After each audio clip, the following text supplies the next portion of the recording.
as one could probably expect, because, well, I haven't had my own take on it, at least, not publicly, and, well, at least not on the channel.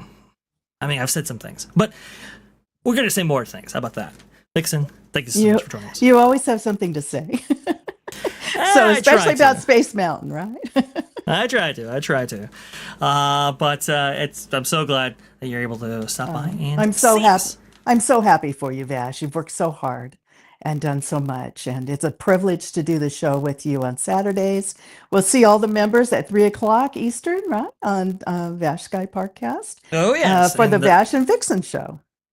Vash and Vixen show, and this Saturday actually we're going to be doing the part 2 of Salute to America. We were supposed to get that last week, but didn't quite work out, especially with that Space Mountain news.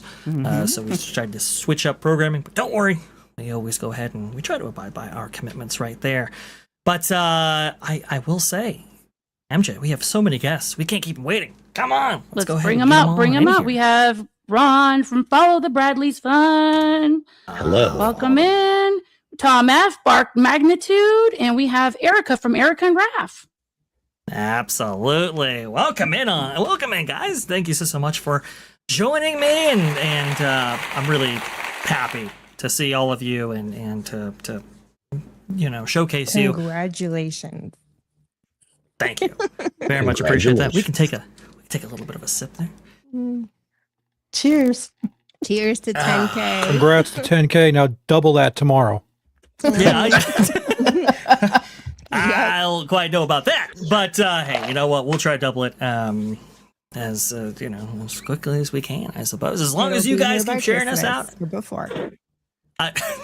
Vixen, I don't know about Christmas. Congratulations, Vash. I gotta say something. Vixen's avatar looks remarkably like my sister. Really? Yeah. I have no idea how much you actually look like my sister, but your avatar looks almost identical to my sister. Oh my goodness. Well, Vixen might be making an appearance perhaps on her channel sometime in the not so distant future right there. So perhaps we'll leave it a mystery for now.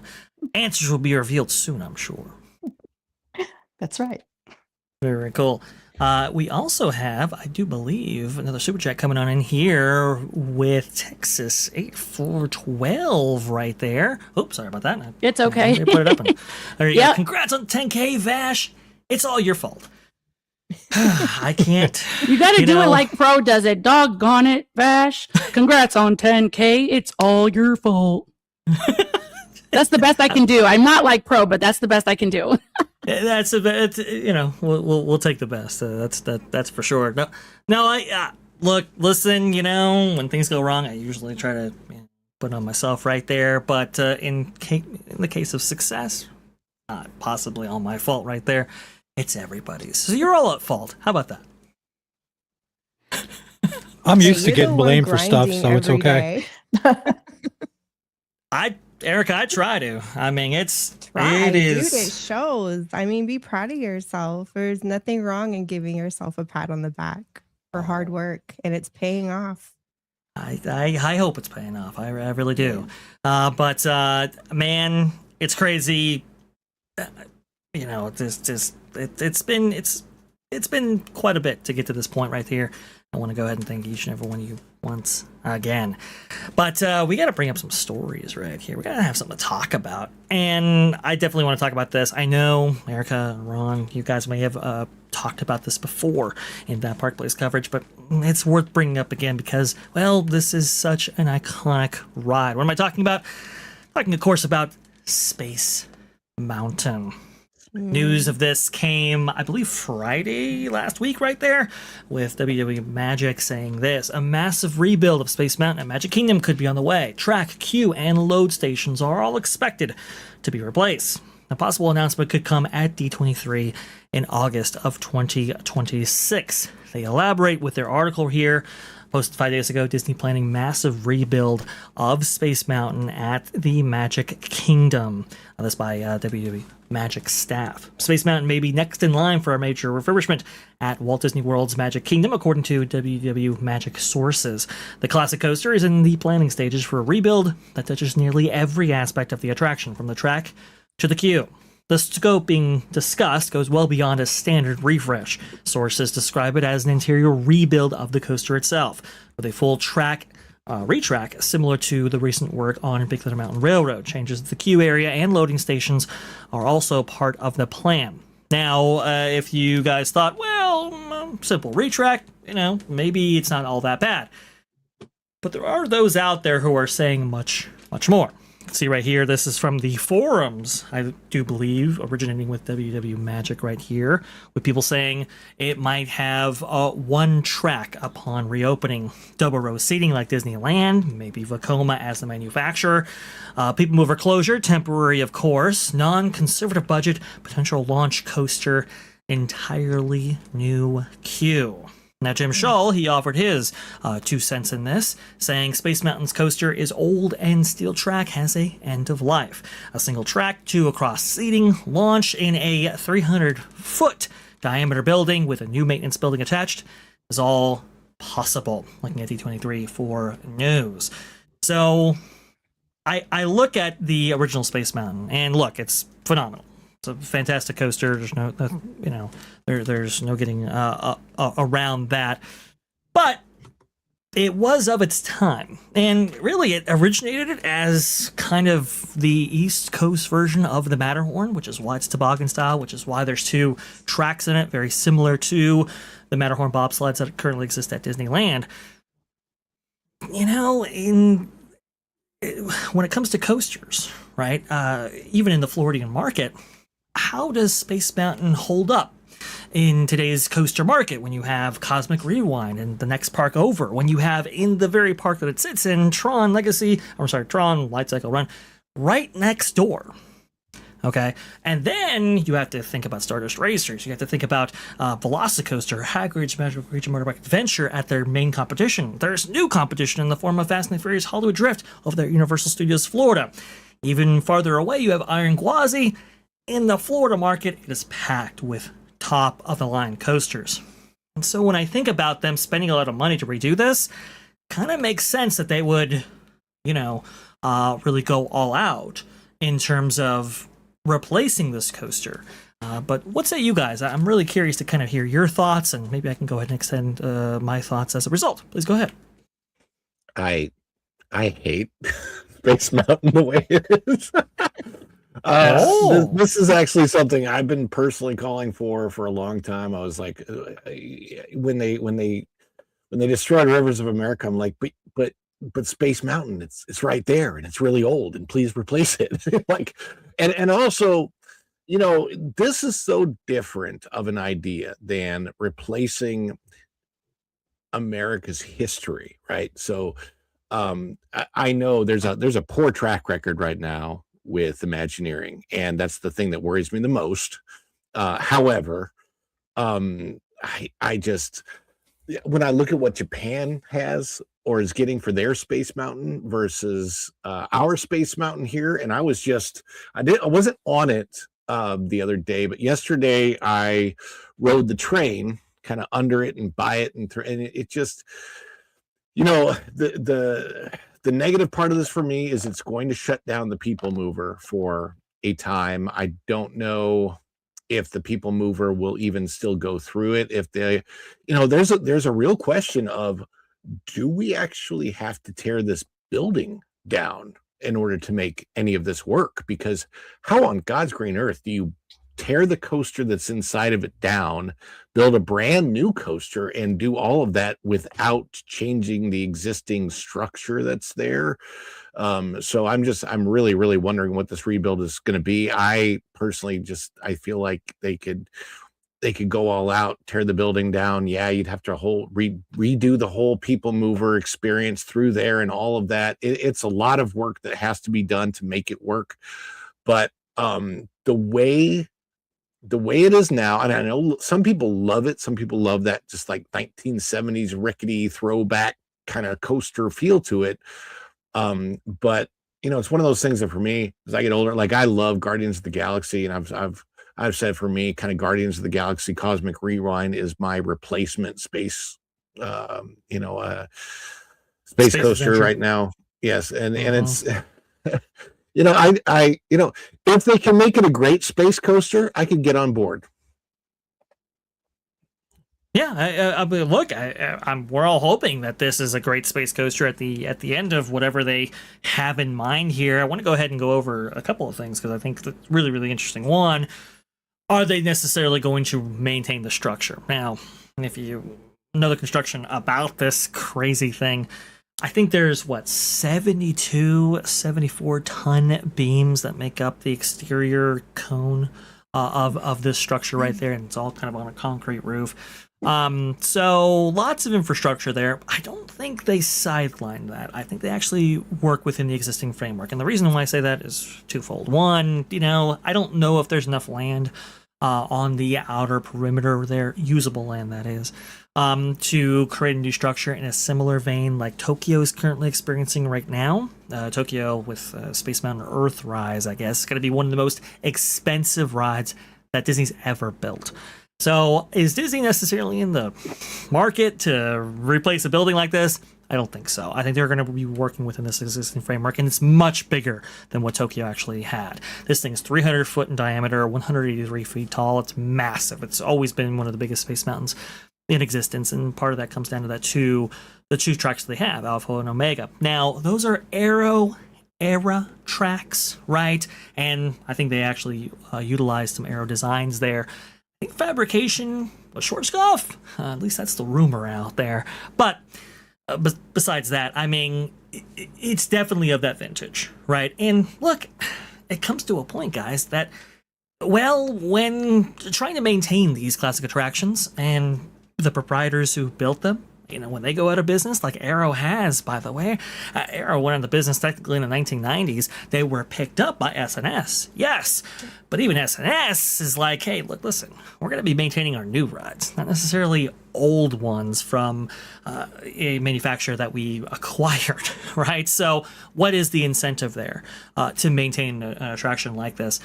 I mean, for a lot of theme park proprietors all over the country, they're replacing their Aero era attractions. And I think Space Mountain is going to be the next one, which is most unfortunate. But when it comes to new parts, right, you have to either fabricate them in-house or try to attain them in other places. And obviously that's costly in terms of both energy and resources, like money.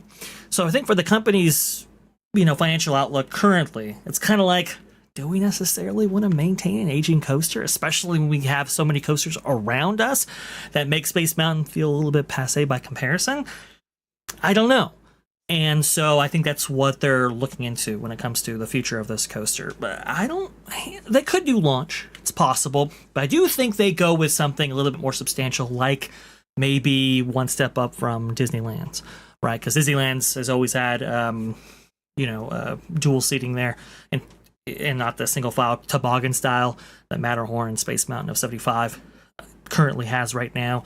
And that allows them to not only have a more comfortable experience, but also too onboard audio. And I think onboard audio, it's kind of impossible to do with a toboggan style coaster versus with onboard audio being implemented in a more substantial configuration right there. Well, that allows you to have overlays that this, coaster has never really benefited from. They do play Christmas music with some fancy lights for Mickey's, very Merry Christmas party. But I'm talking like Hyperspace Mountain. I'm talking like Ghost Galaxies, like you currently find right now at Space Mountain at Disneyland. And Disneyland, I think that might be the rubric, right? That might be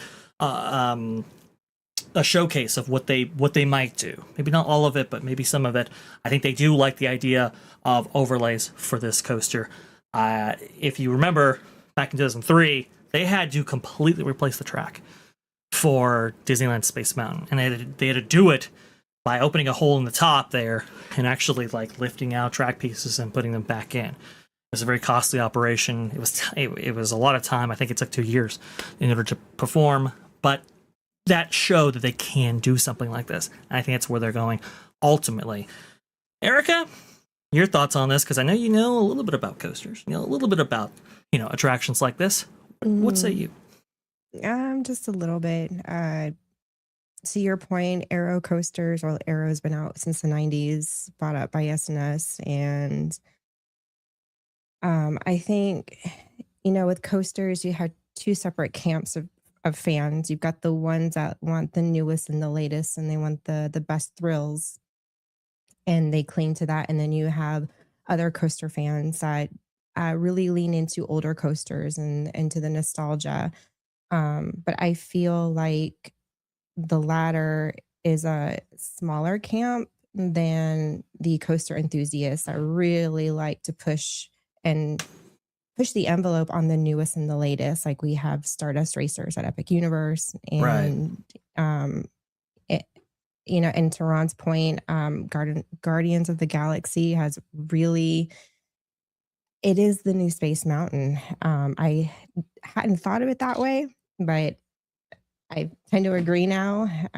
And Space Mountain is very rough. I can't ride it anymore. It jerks me around too much, and I have to be careful with my spine. So I'm looking forward to the refurb. But I am concerned about People Mover. That is a classic that goes back to Walt's legacy. I hope Disney doesn't do anything stupid like they have been. But I mean, the best predictor, future behaviors, past behavior. I hate to say that. And then we have an immense distrust with Imagineering right now to really get anything right. And whatever they put there, I just hope it works, because I'm really sick and tired of attractions breaking down all the time, and the cost of getting into these parks and vacationing there. Like, they really need to get it together. And right now the stakes are high.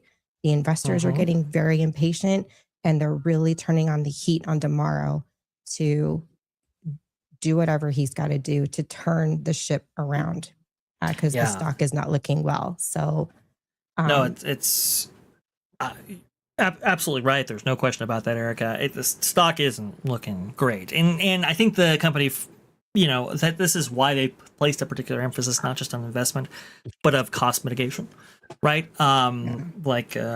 For example, one of the big things about why they may have gone forward with something like Tiana's Inspired Adventure is, well, you don't have to maintain 150 or so audio animatronics on both coasts anymore. Now it's just a couple dozen, right? It doesn't. That's true. They just don't maintain those things. Any rumor of this becoming a Muppets Space Mountain? Oh gosh, please no! Don't give me any ideas. No, don't, Ron. Don't. No. I don't think they're going to actually do that. But I kind of want to talk about. No, they'll turn it into a Monsters Inc. overlay of. Anyway, I'm going to shut up now. Oh no! 2 monsters coasters, 2 monsters ones. No, but the other thing that the People Mover will become a door mover. Yeah, that's true. The code. Okay, so this is why I think the building remains and why I think the People Mover remains. It's because a lot of that stuff's kind of out of code. So this is why I think when you do a retrack, which they were thinking about doing back in 2008, I do believe, but put the brakes on it, because a lot of the stuff just doesn't. It's just not up to code anymore. When you have a new track installed, like Big Thunder, for example, right? We saw that envelope of protection test that was performed for that vintage coaster right there. Now, when you replace a track, you have to conduct that envelope protection test once again. And it just doesn't pass muster in a lot of places. So it's one of those things where it's kind of like, okay, well, this is like really expensive to maintain. We have to retrack it at some point, and now it's like, okay, well, maybe we can't in the way that it was originally envisioned, because literally it's just not grandfathered in. So I think that's also why they're kind of like, okay, this is going to be more substantial. This is bringing Space Mountain to the new century, maybe with launch, maybe with a Vekoma design track right there, which I think is a good bet, because Vekoma's historically done all the work for Disney, going back a couple decades now. So I think it's probably going to be appropriate. But I think that's also why they're looking at, okay, we're moving on, because I think it fits all those metrics right there. But Tom, I know you've been on this coaster. Yeah, What I say haven't been you in for a about this? long time, but I've been on it. I'm wondering how much square footage they actually have inside that dome to actually recreate everything. And you said they went to the roof in the California one. Mhm. I don't think that's feasible in Florida. Not in Florida. You're exactly right. So did they, Yep. when they built this, did they put in back service ways? Because there's got to be a way to get in there service stuff if there was anything with the track. I'm just thinking engineering wise. Yeah, so for Disneyland, they had to go in the dome there because it's just built differently than the Magic Kingdom equivalent, and it's surrounded all sides. So that's kind of one of the reasons why they had to go through the top there. Also, too, it's sunk into the earth more versus Walt Disney World's is not, and it's accessible on multiple sides. So I don't think they're going to go through the roof like Disneyland, but I do think they're looking at like a Disneyland level replacement in terms of track and so forth, right? We can do yeah. a surgical approach and not discard a whole mountain like Tokyo has done. That's So, kind of what I was pointing out. Yeah, I'm wondering if they'll go in, deconstruct the whole thing. They already have plans maybe to what they're going to put it in there by that way, and not touch the people mover. I see. That's the thing. I don't think they'll touch the people mover, and it's for the reasons of preserving code. Because if they touch it They substantially, got to update then, it. They got to update the whole thing, and that's not going to happen. correct. And they just It's did not. that. They just replaced the sensors just what, not even 5 years ago? Right, Yeah. right. But I mean, if you were to touch any structural issues related to people mover, well, now it's like, okay, well, does people mover get seatbelts? Just I could see them closing it, Vash, for a time being, and just because of the construction work that's going on in the building, right. safety risks that way. But Mm. other than that, that's a big thing for them. The people mover is a big people eater. It gets a lot of people time to decompress and everything else. You got to think just think about it. I mean, how many people go on a, Yeah. If Vash, can they remove panels like let's say the backside of the Space Mountain here? Can they basically just remove two of the big wall panels to put construction I in and think out? that's the way they go ultimately. Yeah, I think that's the way they go, is they go from the side instead of to the top, right? And that really limits your use of cranes and precision and all of that. It makes it much more affordable to do something like this. And I think the people mover only is down for a period of time. I don't think it's gone the whole time during this whole thing. I do think they wall off sections of it and at least have the people mover pass through, maybe with some new audio saying, hey, coming attraction kind of thing. I think it's the way they ultimately do this. But here's the thing, these load stations that you're seeing right there, which were, they get big upgrades in 2009, I think those are gone too, because I don't think it's going to be dual track anymore. And the other thing about this too is it's not really guest accessible when it comes to, guests with disabilities. So for Disneyland, back in 2005, one of the big things that they did for Disneyland Space Mountain was they had a switch track actually added that allowed guests to board and deboard in their own area. That way they didn't have to work within that kind of 20-second dispatch framework that, well, even Disneyland's suffers from currently today. In this case, it's like, okay, you want to take your time getting on? No problem at all. And then when we're ready, we'll go ahead and switch you onto the track and we can dispatch you promptly. Magic Kingdom Space Mountain doesn't have any of that function. And I think the dispatch time is anywhere between 20 to 30 seconds before you actually get into the realm of Cascade, which used to be far more regular before that 2009 update. And then with new software improvements made in 2009, that happens less frequently. But you're right, Erica. The breakdowns are definitely a thing here. And that's why you only have the most experienced cast members, at least historically, work this attraction because the dispatches are so fast. So there you go. Oh, and Lou Westman's Ghost up here. Here's an idea. Can they move this load-unload areas out to where that long bridge is and thus give more room in the dome for the more ride? That's an interesting point.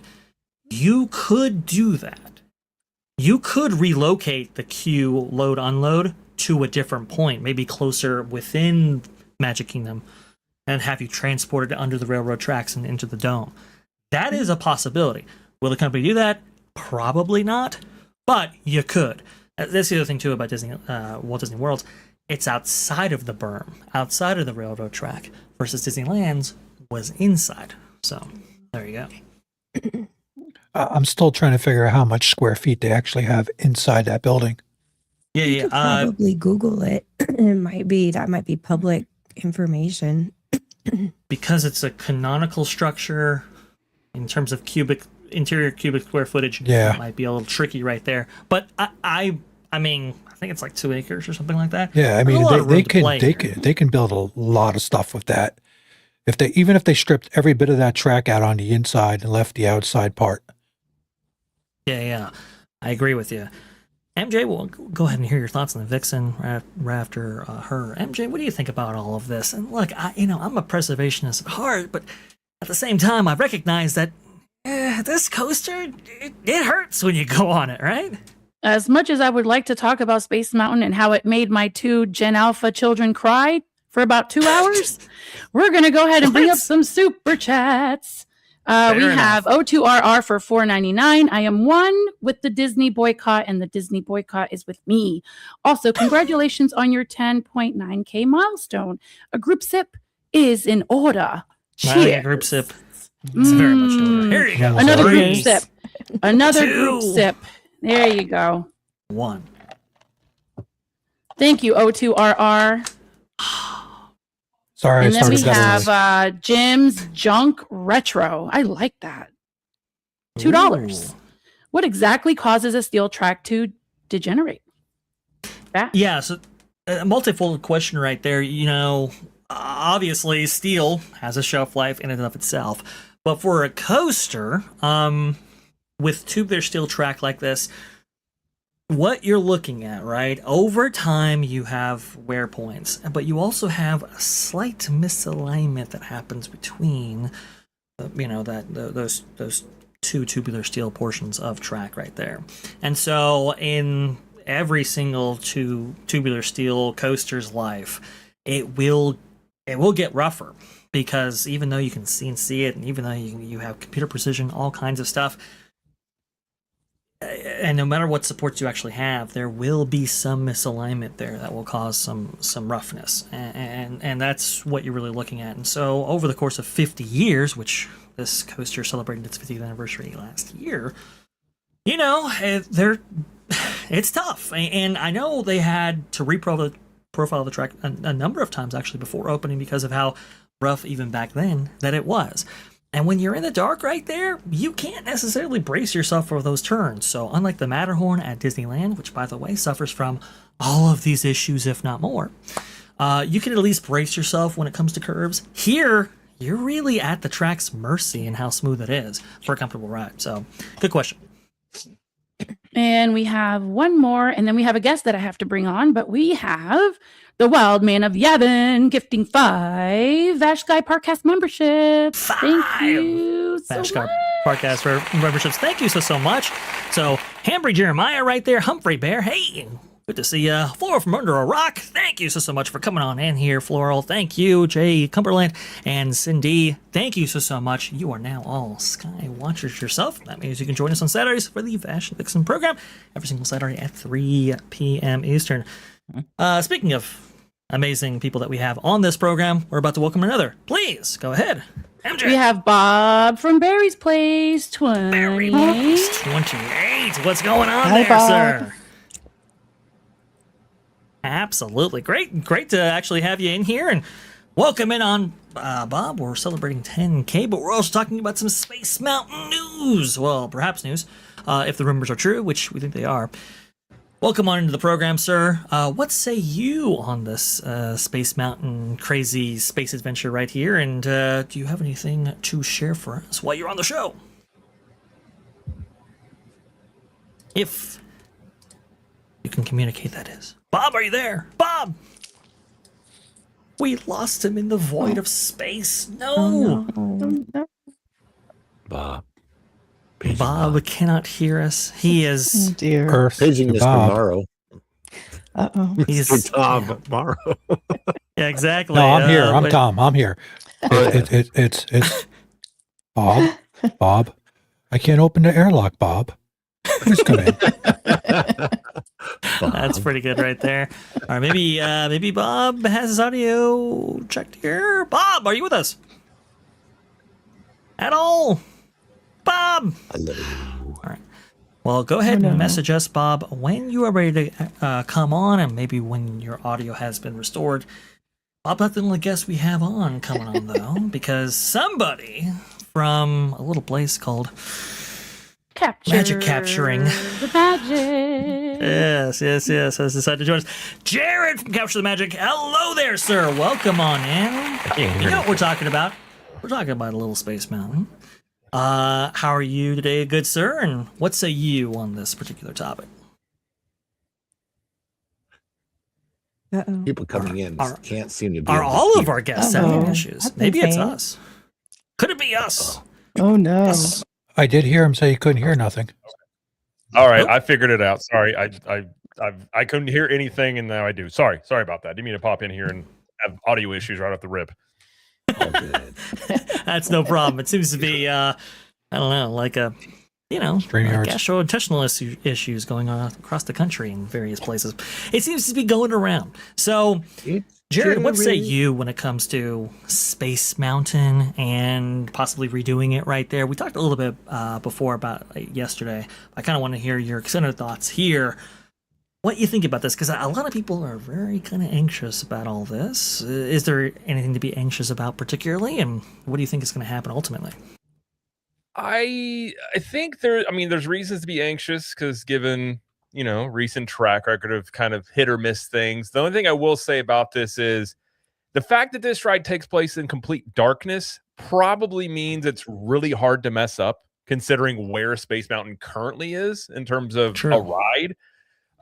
So out of anything they could do, I suppose this one is the least amount of maybe damage they could do, because if you just simply updated some projections, had a smoother ride in here, and if it was the same concept, it'd be kind of hard to mess it up. But then again, it's always possible.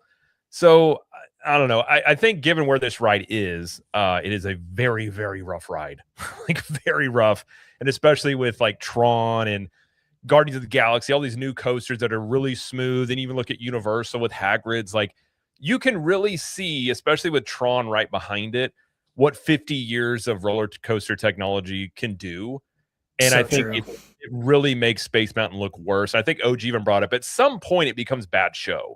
And I would argue probably Space Mountain has been there for a bit, because the last time I rode it, it's been a few years. My daughter wanted to ride it, and it just, immediately have a headache and just your neck hurts because you also can't brace yourself in the dark. So like when you're going, Right. all of a sudden you're just like, and you're just neck, you're cracking your neck. So I'm always afraid my head, boom. 'Cause oh I'm yeah, so and tall. that's the thing too. I'm tall, so when I see that thing in the lights, I'm just like, my head's gonna get hit on one of these things. But I feel like if they do, whatever you think about Big Thunder Mountain, I think it has its issues with its refurb, but it is a smoother ride. If you did nothing else but have that type of ride system in here with maybe some projections like you see in Cosmic Rewind, it would be a better ride than what we currently have, I suppose, at minimum. But I kind of think, we were talking about last night, I kind of think they revamp this whole thing and go for a completely different type of coaster than what's currently in there, if I were to guess. I think they absolutely do. There's no way they bring out a toboggan style ride in 2026. I just don't think that's And from a that's really a capacity thing. standpoint, you can, if you have 4 people that can fit in a single vehicle, you can get more people through it, things like that. I think that's probably one reason why they would do it. And I don't know, does any coaster manufacturer make a toboggan coaster anymore? That's a good question. They do make single file coasters. I think Intamin is currently working on one, and then obviously Rocky Mountain Construction has its what is it, Velocicoaster track or Velociraptor track right there. That is single file. So think Wonder Woman. If you've ever experienced that at any of the Six Flags parks, that would be something that you could use. I just don't think they do that, honestly, because there's a lot of issues that go along with that, and it's not necessarily as accommodating.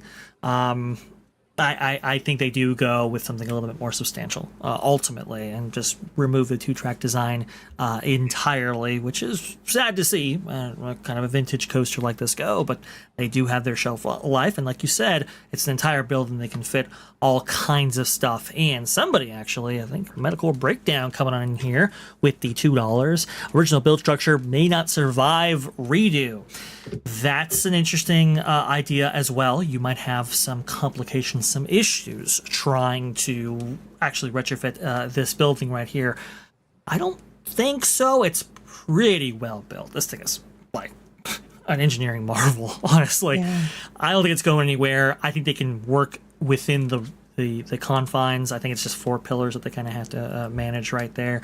I do think they're going in that direction, though, with it. And unlike like Matterhorn, for instance, right? So Matterhorn's track interacts with its substructure and thereabouts. That's something that they wanted to avoid with like Expedition Everest back in the day, and all of the future coasters after that. This, thankfully, does not interact with its building.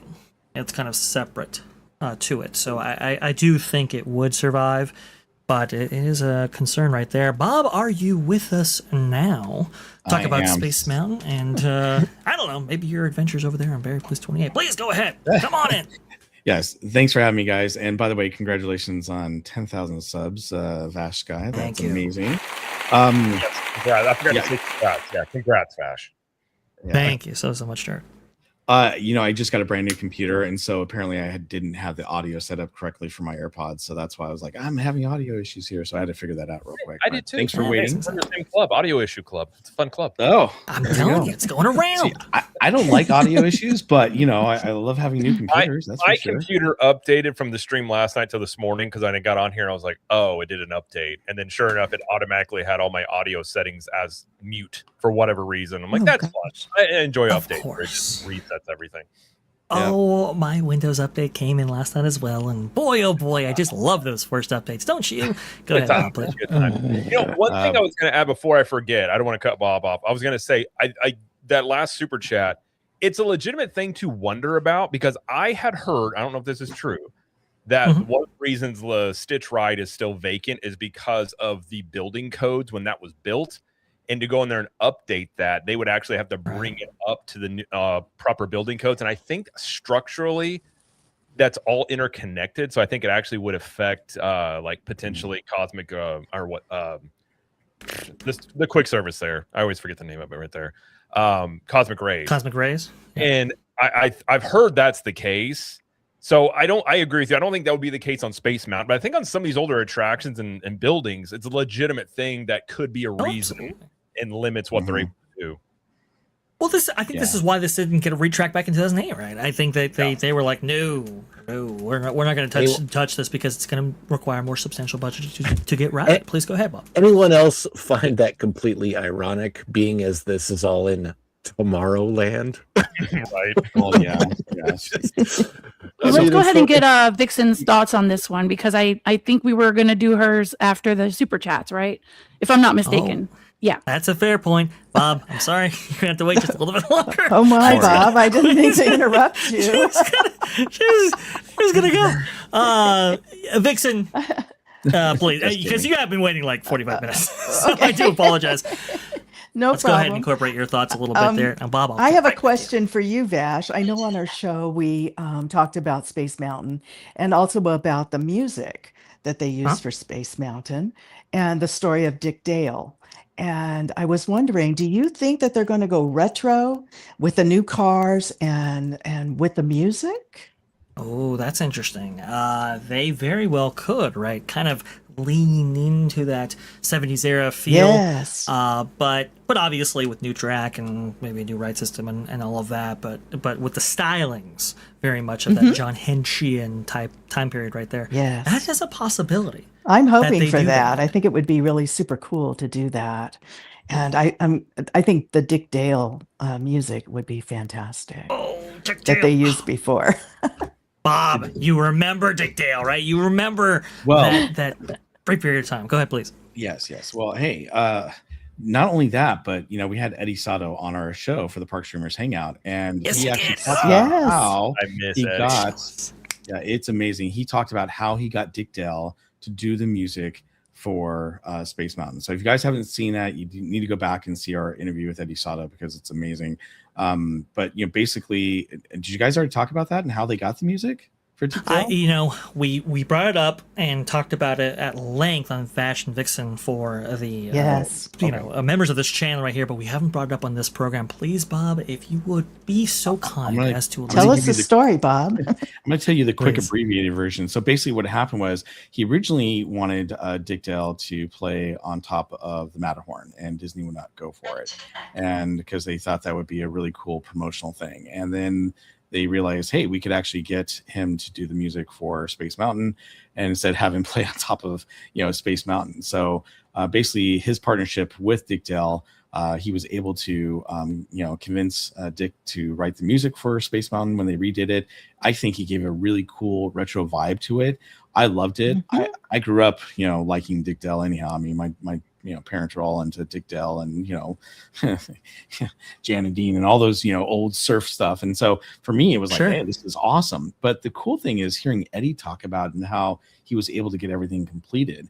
And Disney even had an issue with, getting him on top of Space Mountain, but they were able to do it. And it was an amazing, collaboration between the two of them and Disney. So I think it's awesome. If they continue to do that, that'd be great. But I don't know. I haven't heard a whole lot about, the revamp for Walt Disney World. But one of the things that Jared was bringing up, and Cap, I think you're right about this, is that the buildings are all interconnected. One of the issues we have over at Disneyland is that the People Mover track is all interconnected with all the buildings over there. And that's kind of what we have over there in Walt Disney World. So one of the issues they've had is if they have to redo the People Mover over in Disneyland and or they decide to redo Tomorrowland, they would probably have to demolish some of the buildings or maybe all the buildings and redo them because they're so interconnected. Because some buildings are newer than others. Exactly what Jared was saying. You might have to, redo a couple buildings, or you might have to tear all these things down just to revamp this one area. That's why I think they really need to redo Tomorrowland at Disneyland. They talked about this. My sources had said, hey, D23, for 2 years ago, in 2024, they were going to announce they're bringing the People Mover back, but it's not going to be the refurb everyone wants because it's going to be too crazy and too demanding for them to have to do that. And so they're going to do a washed down version of it. Well, of course, we never got that. They never announced it. They announced all these other things they were doing at DCA and whatnot. So I'm kind of hoping that maybe it comes back. My sources aren't giving me any information about D23 this year as far as Tomorrowland, but they're being very suspicious about their quietness about that. So it makes me wonder if they are going to announce a little something. But I think that they definitely would need to redo Tomorrowland. It would have to be a big overhaul for both Walt Disney World and Disneyland because of the way they have everything set up and how the buildings are interconnected and with People Mover. That's a good point right there. Many great astute points, and I just love that soundtrack back then. Look, the Dick Dale Space Mountain soundtrack, and by the way, this is when it was retrofitted onto Space Mountain and before its big redo in 2005 for the 50th anniversary of the park, actually. It was a combination between Carnival of the Animals, which the aquarium segment there, Dick Dale, and Sci-Fi Movie Monster was kind of the inspiration for that. It sounds bizarre, but it strangely worked. I think I like it a little bit better than Michael Giacchino. Now, if Magic Kingdom was going that direction, phenomenal. I don't think so, though. We'll have to see. We'll have to see ultimately what they do. Okay, please. I don't think they're going to do it either. I mean, look, they did it with the Red Hot Chili Peppers, and they were kind of experimenting that whole era, and it worked. It worked well, right? Rock and Space Mountain, and of course they had Around the World for California Screaming back in the day, and those were great. I'm glad they were experimenting and trying new things, and that obviously led into what we had for Dick Dale. But I don't think that they're going to go retro on that. And to be honest with you, I like the fact that there's two separate tracks at the Walt Disney World version, but yeah, the toboggan one is kind of like, it's kind of been there, done that. It almost needs to be a side-by-side. I prefer the side-by-side vehicles, just like, Splash Mountain and then now Tiana's over there. Walt Disney World's always had side-by-side. I wish we had that for our Tiana's in previous Splash Mountain, but they try different things to see what works and what doesn't work. And what I liked about this is that they did something neat with 2 different tracks, and it was neat. It's novelty, but it's kind of a rough ride compared to our Space Mountain over in here in California. However, I was really hoping back in 2005 when they redid Space Mountain in Disneyland, they would change the track and they would do something different. Maybe go a little more extreme and do something like they did in Paris where they go upside down, but of course they didn't do that either. Oh, before I forget, because I haven't been with you guys in a while, but I just want to say hi to VashSky, Erica, Tom, Ron. It's so great to be hanging out with you guys again. And Jared, nice to meet you, buddy. Hi, Bob. It's always a pleasure to have you on, and until we know what's going to happen. Remain seated, please. Permanecer sentados, por favor. That's a good point right there. And it reminds me. Oh man, It reminds me of a couple so relevant of right now. things. It's so. I had to true, do right? it. I had to do it. I'm standing up Now, now one of the because of that. don't stand. You gotta sit down. I can stand, but you gotta sit. No. Okay, so Tomorrowland. I think that's a really good discussion right there because that kind of gets us into all right. Well, Walt Disney World is currently getting its Tomorrowland piecemeal, right? We're getting a new Carousel of Progress. We just got a new Buzz Lightyear.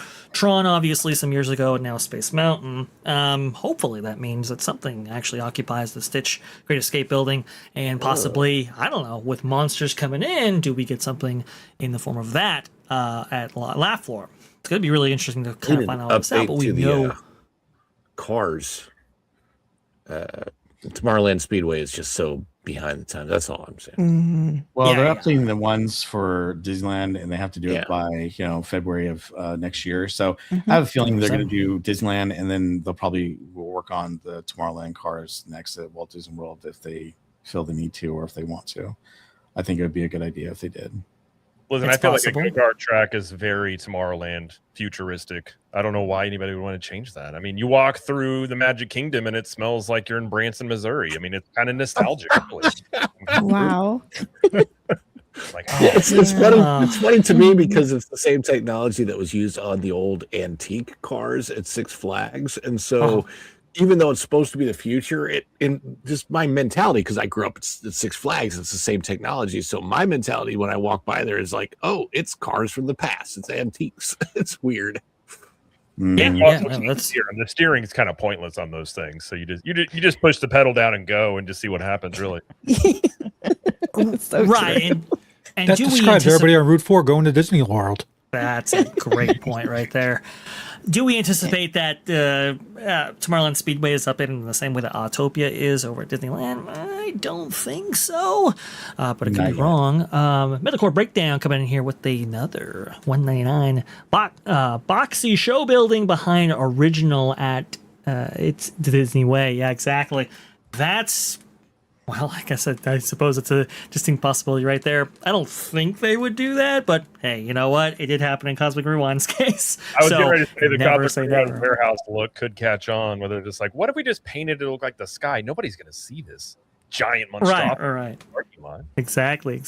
We've got Dan Peterson coming in here. Yep, said it last night. Autopia Electric Cars update should be getting a shout out at T23. They've teased it for a long time. Yeah, Vixen, actually, you were the one that said that they might actually bring out that prototype car. I'm hoping, fingers T23. crossed. Everyone who's going, let us know. Absolutely. I'm going. Are you guys? Anyone else fantastic. going? No. Culture. I think Culture Casino is going to be there, Bob. Yeah, Other he's than going. that, I don't I know. take bribes and plane tickets, Bob. Duly noted. Now, All right. Lou Washman's Ghost coming in here saying this. Let's also remember that when the original mountains were built, the standard for coasters were odd woodies and exterior loopers. Yeah, I mean, tubular steel roller coasters by the 1970s were becoming a little bit more prolific, but you're right? A wooden coaster is definitely the standard right there. And Matterhorn, first of its kind to ever feature a tubular steel track, not too dissimilar from Space Mountain in 75. Now, Bob, I want to go ahead and ask you right here. A lot of these issues do plague the Matterhorn at Disneyland. Do you think it's at all a possibility that a future decision is made regarding the fate of Disneyland's Matterhorn, especially because, well, it's its I guess contemporary in Space Mountain is maybe glowing away forever. Disneyland fans will know that phrase. Matterhorn suffers from almost the exact same problems, and I don't know if the situation there is as straightforward as Space Mountain. To me, it's like, hey, you know what? You got this big old structure, put a track in there. Not so much with Matterhorn. Please, your thoughts on all this? Yeah. So, and just so you know, I kind of have a little bit of insight here because my one of my friends I went to high school with, his dad actually did the rock work and helped build Matterhorn and Big Thunder Mountain, things like that over at Disneyland. So, structurally, you know, it's not so bad for the rock work, but inside, yeah, it definitely needs to be redone. You know, one of the reasons why they had to take out the skyways because those pylons were, you know, created, and a lot of people don't realize this, but they had like 27. Oh geez, it's probably wood from about 27 different homes were created to, you know, build those pylons for the skyway, and so they were failing and not doing well, and so that's why they finally had to take it out. They wanted to keep them, but they just couldn't do it. And so I think with the Matterhorn, you have a few issues. One, it's the first tubular coaster, right? So to get rid of it or to replace it, yeah, it's the first by Aero Development. You get rid of that, and it's a historical ride, and so I think it would cause a lot of problems and issues. I think if they wanted to redo the whole building and redo the track again, which has already been done once, they could, and they could keep the track. It's a very rough ride. Obviously, it's a very old system. I just think that I think that Disney would get a lot of flack if they try to do something like that, especially when you see roller coasters like, and I forget what is the roller coaster that Disney rode over in Europe that similar to the Matterhorn. And that's like 100 years old. It's crazy. Yeah. And that's a classic. They're never getting rid of that. I think because it's the first tubular roller coaster, we would have a lot of issues with them trying to replace or get rid of that mountain or do something different. So there's a lot of historical stuff behind it. I think they would have to do to try to revise that ride or attraction, but I don't think it's anything that's going away. It's the only one that's around in all the Disney parks. There's no other Matterhorn. This is it. And that's the one thing about Disneyland compared to the other parks like Walt Disney World or the other ones, is that you've got a lot of rides and attractions that have been there since opening day or that were the first of a kind like Matterhorn. And so what do? Are you historically going to keep all these certain rides and attractions? Disney, obviously, I think when it comes to Disneyland, will take more care with Disneyland than they do with like Walt Disney World. They clearly showed that with Rivers of America, they'll do whatever they want, right? You think like Splash Mountain, they'll do what they want. They're not listening to the public at all and what the public really wants. So, but I think historically they're going to have a lot tougher time with taking care of some of these rides and attractions that are have a lot of history or theme behind it. Like, again, this is the first tubular roller coaster. How do you get rid of that or change things? And so I think that's one of the reasons why when they redid the ride and they replaced the track originally, they kept everything the same because they historically didn't want to change anything. They wanted to keep it the same way. And I want to go ahead and get into that go ahead. Because unlike Walt Disney World, right? So Walt Disney World in the last 10 years, this is what they've lost right here. Not even a comprehensive list, by the way. Significant portions of Disney Hollywood Studios. We've lost, obviously, the Great Movie Ride, Maelstrom, Interventions, Illuminations, Reflections of Earth, Stitch's Great Escape, Ellen's Energy Adventure, Splash Mountain, Country Bridge Jamboree, Muppet Vision 3D, It's Tough to Be a Bug, Rock and Roller Coaster starring Aerosmith, significant portions of Disney's Animal Kingdom, including Dinosaur, Carousel of Progress, Now, Frontierland Shooting Arcade, Fort Langhorne, Liberty Bell, and of course, Rivers of America. We've lost a lot at Walt Disney World, which usually doesn't really happen at Disneyland. And so I think like for Walt Disney Worlders, it's like we're losing yet another attraction. Like that's really, really hard. And I think if that list was even half as long, right? Maybe in fact people don't have as much hesitance when it comes to an original classic like this. So I think that's where a lot of the fervor is coming. Like, hey, stop touching my rides already. But now these things move on. Versus Matterhorn, like you said, like there's so much that goes into that. You can't just retrofit this. It's either open or it's closed, I think. Yeah, I think so too. Something else I want to bring up, and this is kind of a lot of people bring this up and they use this as an excuse all the time. And this kind of goes into the same category as the animatronic pirate that's over at Pirates of the Caribbean. But a lot of people go, well, Disney said that, Disneyland will never be completed as long as there's imagination left in the world, right? Okay, he did say that, right? But that's been used as an excuse for the destruction of a lot of classic work at Disneyland and Walt Disney World. And it drives me nuts because if you go back to the e-ticket, the e-ticket was a little magazine that was created in the early 2000s. And if you go back to the 2004 one, there is an interview with Diane Disney. And she says, I use that too. It's sort of a message that he left behind, but he didn't mean to throw out the baby with the bathwater and get rid of the good stuff. There's a danger now at the park of losing the original philosophies. And that came from, Diane Disney. We need to make sure that we're careful about this. People just quickly go, oh, well, Disneyland is always going to change, so we can get rid of the Matterhorn. We can do this. No, that's not what Disney meant. He didn't mean it for us to destroy things and make these big, huge changes. And I get it. Things are going to change over time. But over at Disneyland, they're going to be a little bit more careful with some of these rides and attractions. Unfortunately, what we're finding with new Imagineers, because we don't have the Imagineers that we used to, that would follow the philosophies of, the 10 Commandments that Marty Sklar. I know. Well, Marty Sklar, he created the 10 Commandments, right, for Disney and what they would do and how they should do it, and they're not following them. And here's another thing I want to bring up that kind of coincides with what I'm talking about here. And Let me bring it up because I actually had a little piece on it. Let me find it on my computer here. All right. So when Marty Sklar created the Mickey 10 Commandments, right? Mm-hmm. There's 10 total commandments. 6, 7, 8 are the ones that they seem to be not following the most, and it's really driving me nuts when it comes to Disney. And I really hope that the new Imagineers start following this, but unfortunately I don't think they're going to. But 6 is avoid overload and create on turn-ons. So you want to resist the temptation to overload your audience with too much information and too many objects inside of a ride or attraction.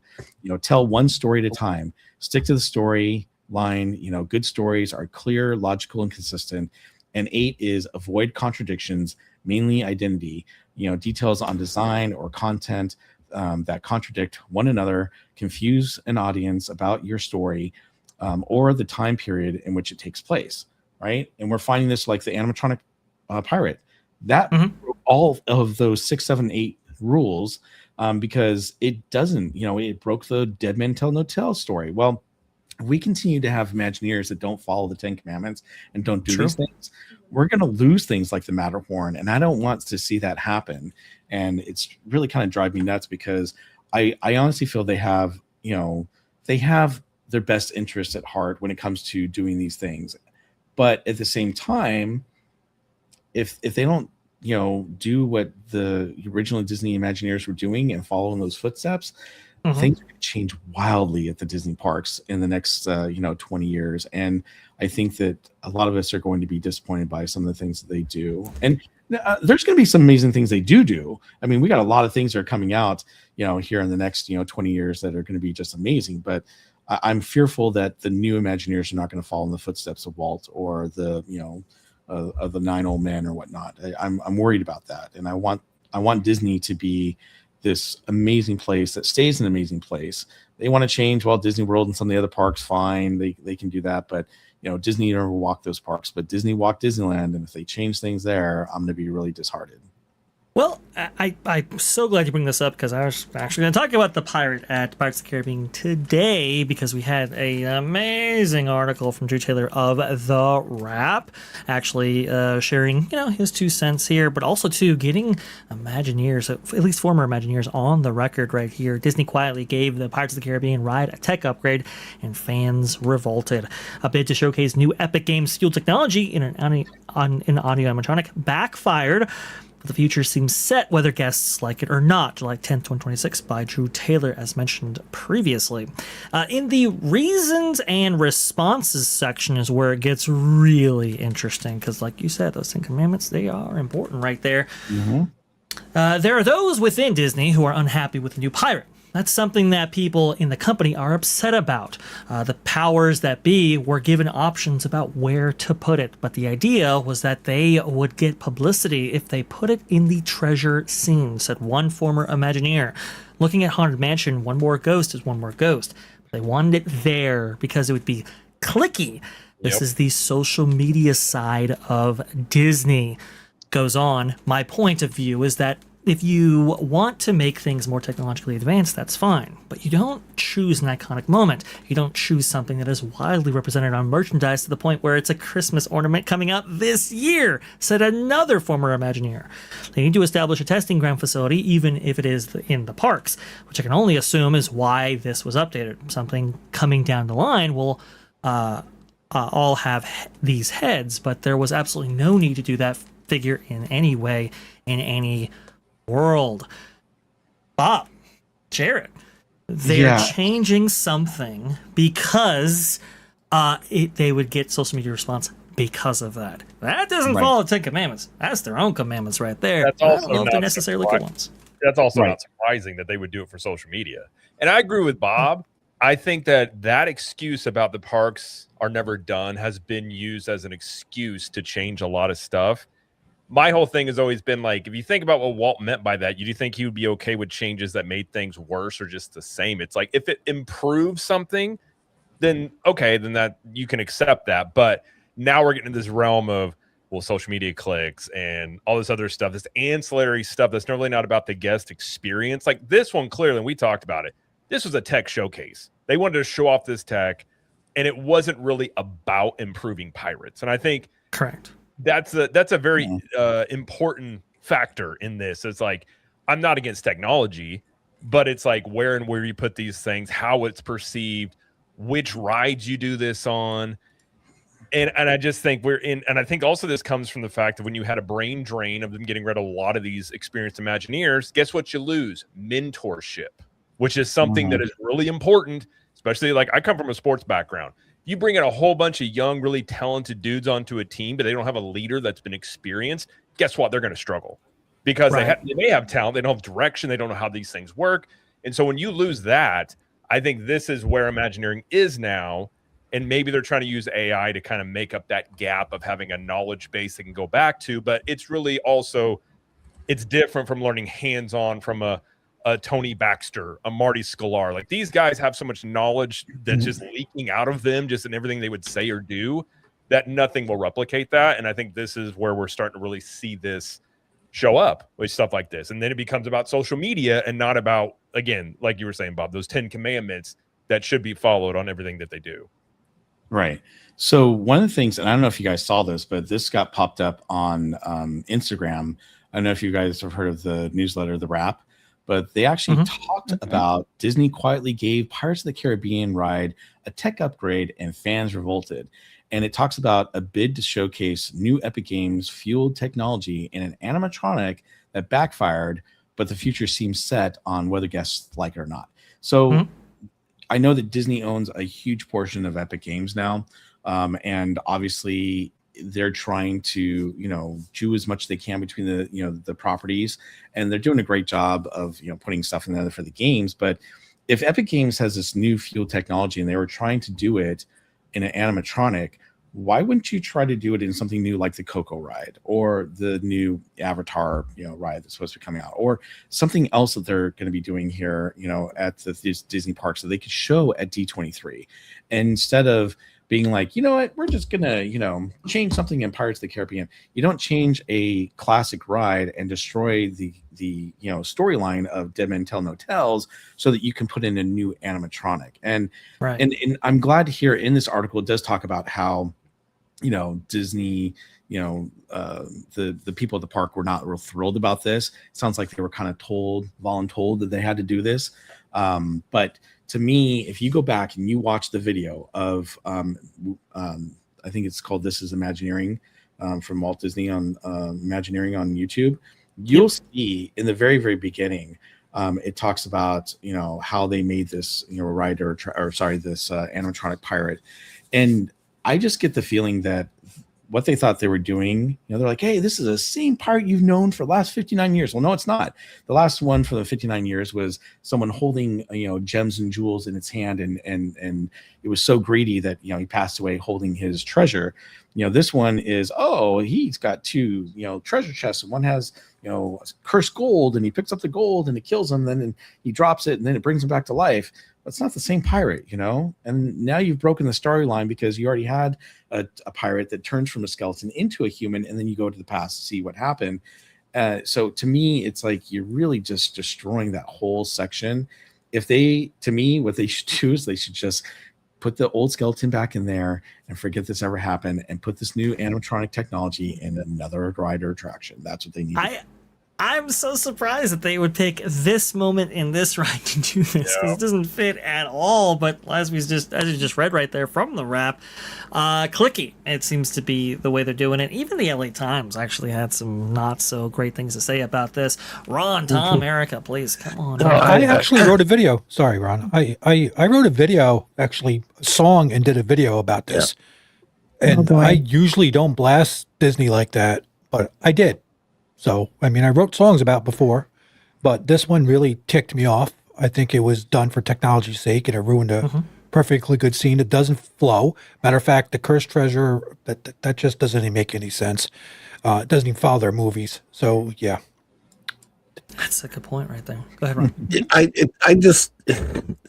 I go back to the line in Jurassic Park where they were talking about how, but when Disneyland opened, if the ride broke down, the Pirates of the Caribbean, the pirates didn't eat the passengers. But if they keep up, with this kind of technology, maybe future pirates will attack the passengers. What the heck are they doing? It's a good point. There are so many Jurassic Park quotes that can actually, do fit, like this one, for example. You read what others had done, and you took the next step. You stood on the shoulders of geniuses to accomplish something as fast as you could. Your scientists were so preoccupied with whether or not they didn't stop to think if they should. That can apply R.I.P. so well. Sam Neill, by the way. Right? Yeah, isn't that so true right there? Rest in peace, Sam Neill. They do this kind of stuff.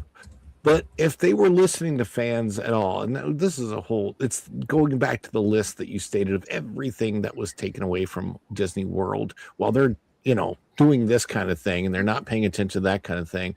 But yet they don't listen to fans, because there is one thing that could be missing from Disney World today that every fan would be happy about, and that's Mission Space. They don't update the things that people have asked for years to be changed or updated. So it's what's clear to me in this type of a decision in particular, that what they're doing now is so different.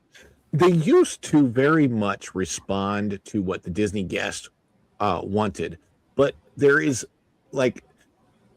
they probably are to some degree responding to what things like DVC members want in particular.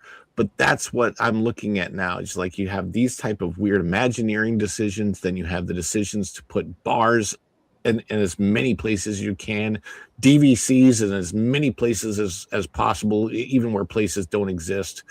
And none of it is about overall enhancement of the average guest experience of the people that just come in.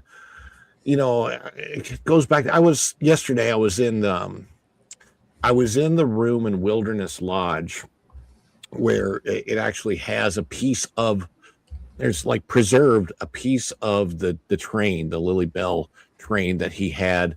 Wasn't called that. It was at his house in the Los Angeles area. And it all goes back to that. What Walt wanted is he was getting this joy from this model train that was big enough that he could ride on, and then expanded that to the idea of whole families having joy together. This piece of technology that they're putting in there, this is only about the people creating it. They're doing it for themselves. has nothing Yes. to do with They're doing to fans sell it. and serving the fans. It's so the opposite of everything that Walt wanted, the antithesis of what Walt Disney wanted. Well, It's there's so also true. there's a fine line with some. You'll hear like really talented artists talk about, and there was an article talking about how a lot of Hollywood has become too reliant on these, group surveys or group tests about movies, and sometimes they've even heard him quoted talking about how the fans don't necessarily know what they want, but if you are talented and you're able to really present something that maybe they're not asking for, but you're like, we're going to blow their minds of what you're able to do here, when it's in line with the story and not having these ulterior things, you can do really great things. Like even if people weren't asking for it, they'd be like, wow, this is better than I thought. But that requires talented people who really understand what the purpose of an update is. Like it's not to showcase tech just for the tech's sake, or hey, we think this is a cool toy. Does it fit? Does it make it better? And if it doesn't, maybe it works like, Bob was saying on another ride. I think that whole technology could work great for like a melting face in Indiana Jones and other rides like that. There's ways in which you can use this, but Pirates on this scene, like there was easier places to try this tech out that would not have gotten the backlash that this got. And I think that's just very tone deaf to assume we're just going to go mess with this and no one's going to say anything. And I think they're just so disconnected from what people know and appreciate about the parks, and then they're almost operating on completely different realms when it comes to guests versus what they're developing sometimes for Imagineering, at least in my opinion. Somebody who has said, I'm sure has a lot to say on this, and more so there, somebody who may have founded perhaps a theme park website, certainly a theme park inspired, certainly entertainment as well, a network. It is the one, the only WDW Pro. Hello there, Pro. Welcome on in here. Looking good, my friend. Hello, Vash, and happy 10K. I got to say, when it comes to the Pirates thing, what confused me is I don't know how this tech is any different than things we've seen before. It's a backlit animatronic face. We've seen that happen. But this was presented as if it's, brand new technology, a brand new audio animatronic doing things we've never seen before. And I thought, the motions are fluid and all that sort of thing. But, you could transform Elsa's face on Frozen, the former Maelstrom. I mean, you could do that. I don't know that you would want to. We've seen her blue screen before. That's kind of a transformation. But I don't know why having an animation that switches the face to a skull backlit with a projector, I don't understand how that's new. And maybe somebody can, inform me as to what was new and exciting about this. I think it's just because it's Epic. It's the only thing. It was an Epic game thing, and they wanted to use it. If you go back to the video they created for This Is Imagineering, I don't think it was backlit. I think it's actually projected onto the face, if you see from the video. And it's also front projected, you mean? It's front projected. Yeah. So the idea being that you can actually maintain fidelity with a moving object, something that we're never able to accomplish previously. So instead of having internal projectors, this is exterior, which allows for, by the way, hey, you can go ahead and project onto a detailed figure, make them cry or something, or hey, Indiana Jones face melting off. That would be kind of cool. That's not how they showcase it Help me understand that, because if I've got a projector that's behind the animatronic mask, however far it needs to be back, however it needs to be avoiding the inner workings, that projector moves along with the head. Versus if I'm front projected, I have to hide the projector behind a facade, and then I have to direct that down onto a moving object. I don't understand how that's advantageous. Well, so what they're doing. Oh, go ahead, please. Well, in short. The way they kind of highlighted it was this allows them to add effects externally to an already existing figure. Now, the way they're doing it here, is just a completely projected face. So we really don't see the benefit necessarily of that. It's not even like great of a tech showcase because it looks like the Elsa figures. It's like, okay, whatever. But I do believe I'm right, Bob, and maybe you can correct me. The idea is, okay, well, we can take a face already existing, and then as it moves, as it does its thing, right, now we can add like a tier to Lincoln, for example. That I think is where they eventually want to get to with this, right? And I'll just tell you that, guys, this is you give the explanation. To me, they've done things before that are far more amazing. Like with Beauty and the Beast, that ride where Beast transforms. Yes. So this to me was like, Tokyo. I think we've kind of seen this before. But anyway, maybe I'm wrong. No, Yeah, you're exactly right. And that's what a lot of the Imagineers were actually saying, at least those that spoke to the rap. It's like, we just got rid of this technology in Maelstrom. Go ahead, Bob. Right. Well, I think that's the problem. That's one of the things I have with, Buzz Lightyear Astro Blaster too. You've got that projection inside the face and it fades over time. It doesn't look very good. And so they're like, okay, we got another technology where one, we can do the projector on the outside. There's actually a bar. So right where his headband is, there's actually it's almost like a QR code, a long QR code. And the projector follows that QR code and on the animatronic, Gotcha. which is kind of That's clever. So, Okay, no, I'm with you. That's like a Kinect style technology. They're using infrared to follow that? Yep, they are. Okay. And so basically what happens is they follow the animatronic and then they can do like what Vash is saying, they can do anything they want. It does look better than, the projection from inside the face. But to me, I felt the same way. I'm like, okay, I get it. It's now being mapped onto it because I do projection mapping for Halloween decorations for certain things. And I do the same thing. I mold something and then I project onto that mold. It looks so much better than it's, coming from behind. But at the same time, a lot of these things, I get it. It's following the animatronic, but it wasn't a big deal to me. And like I was saying earlier, why not showcase it on Coco or some other ride that they're going to come out with where they could really showcase it there and not on something classic like this that breaks a storyline. I just don't think they need to do it for this. And again, like we were just talking about from that article from the Wrap, this was all because of an Epic Games fueled technology that they wanted to put in an animatronic that has backfired on them. I mean, I don't know how it worked. Hopefully they learned from this, but ugh. What I'm interested in now is seeing the video of the pirate because there is a disadvantage to doing this. So if what it's doing is tracking the red headband, if there's some sort of infrared QR code or some sort of symbol that the camera picks on and it follows that with the projector, the only problem would be there unless you have an extremely complicated, which I don't think they wouldn't do, an extremely complicated arm or swivel that the camera sits on so that it can rotate.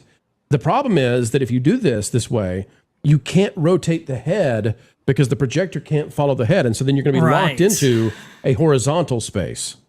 So that would be a limitation. That's what I was just going to ask was how does this work? It's all motion like censored. And I mean, I thought I remember reading Here, a couple of I have the link that I can send to you guys, and I'll put it in the private chat, and we can put it in the normal chat if you guys want. So this is moving on not on an X and Y axis. It's got an additional. So you've got the swivel happening.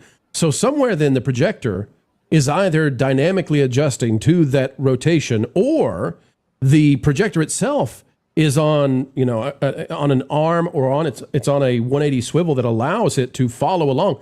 But if we look at that doesn't rotate, so that would solve that problem. That's a very complicated problem. It's an assemblage of 3 projectors, from what I understand. Oh, good grief. Let's just make it as complicated as possible. So there you go.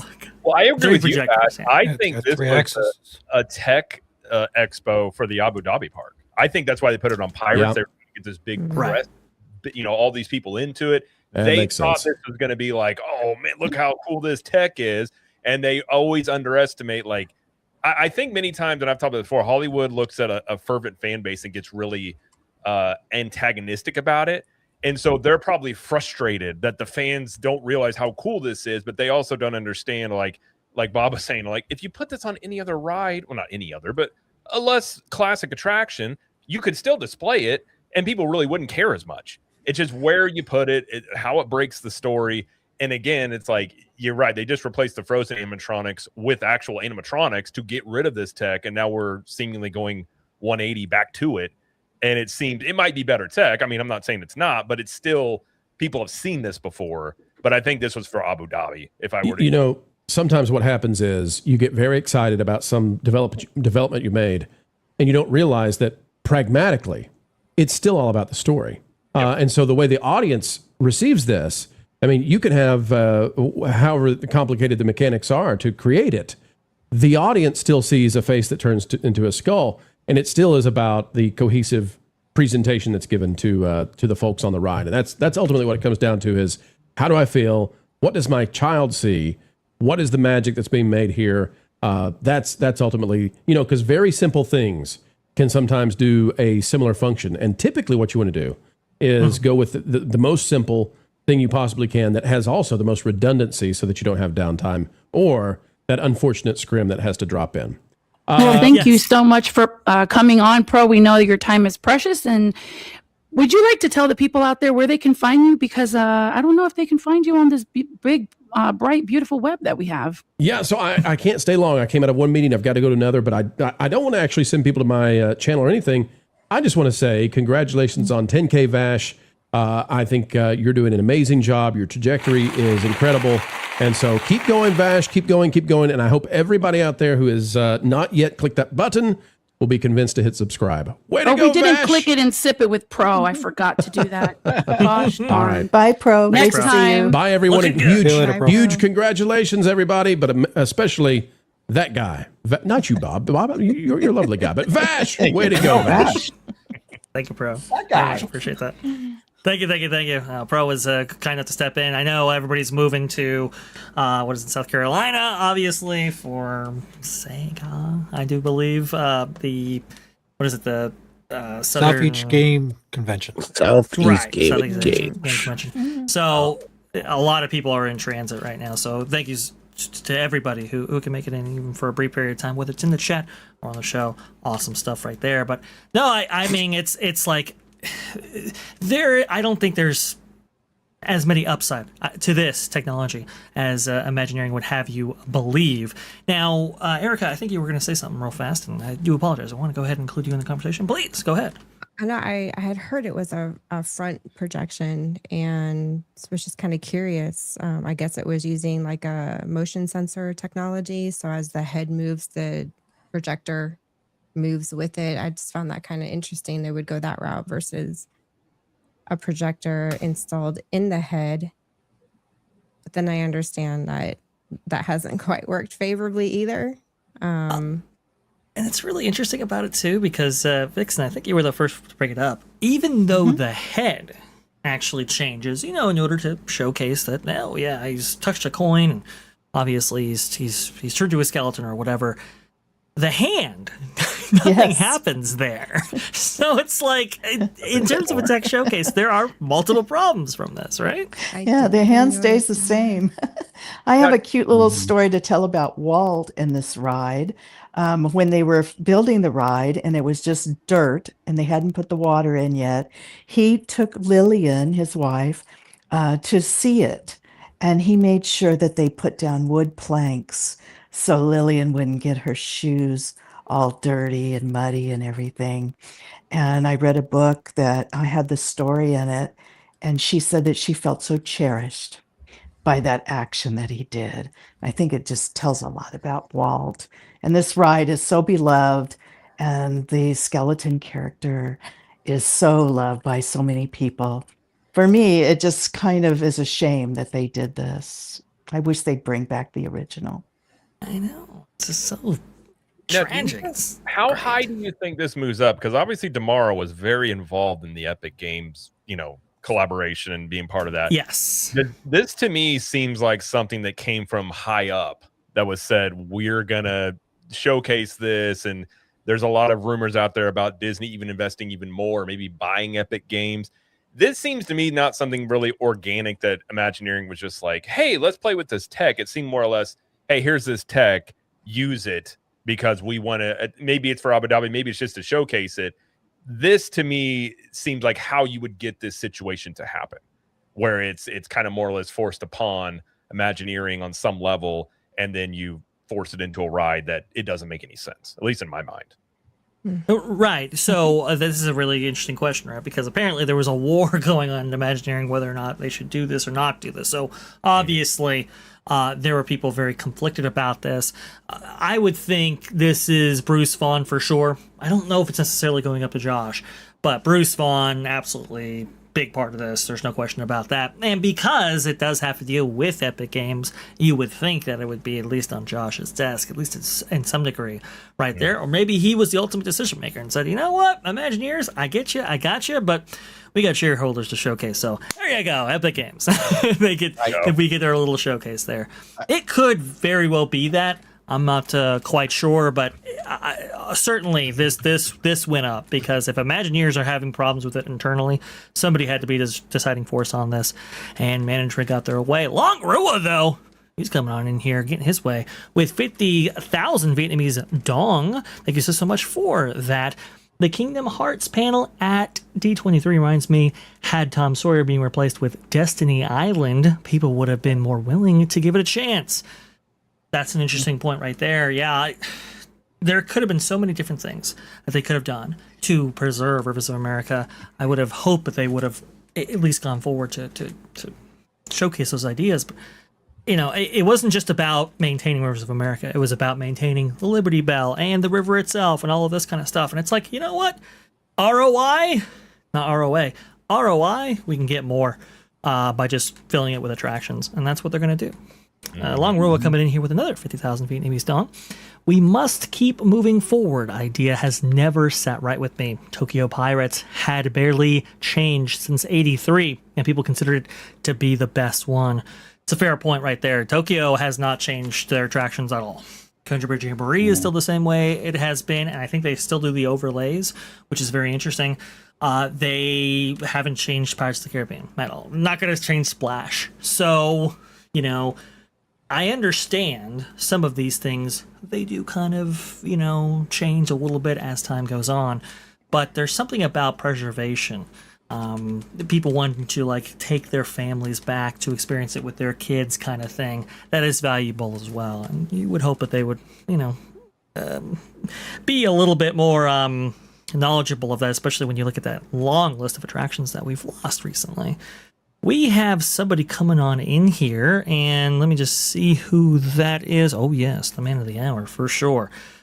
Before we get to our next guest right here, does anybody have anything more to say about the topics we've discussed here before moving on? I want to go ahead and give this gentleman all the runway that he has to work with, because he's been working super hard in the background to deliver us something really, truly special for this 10K celebration show.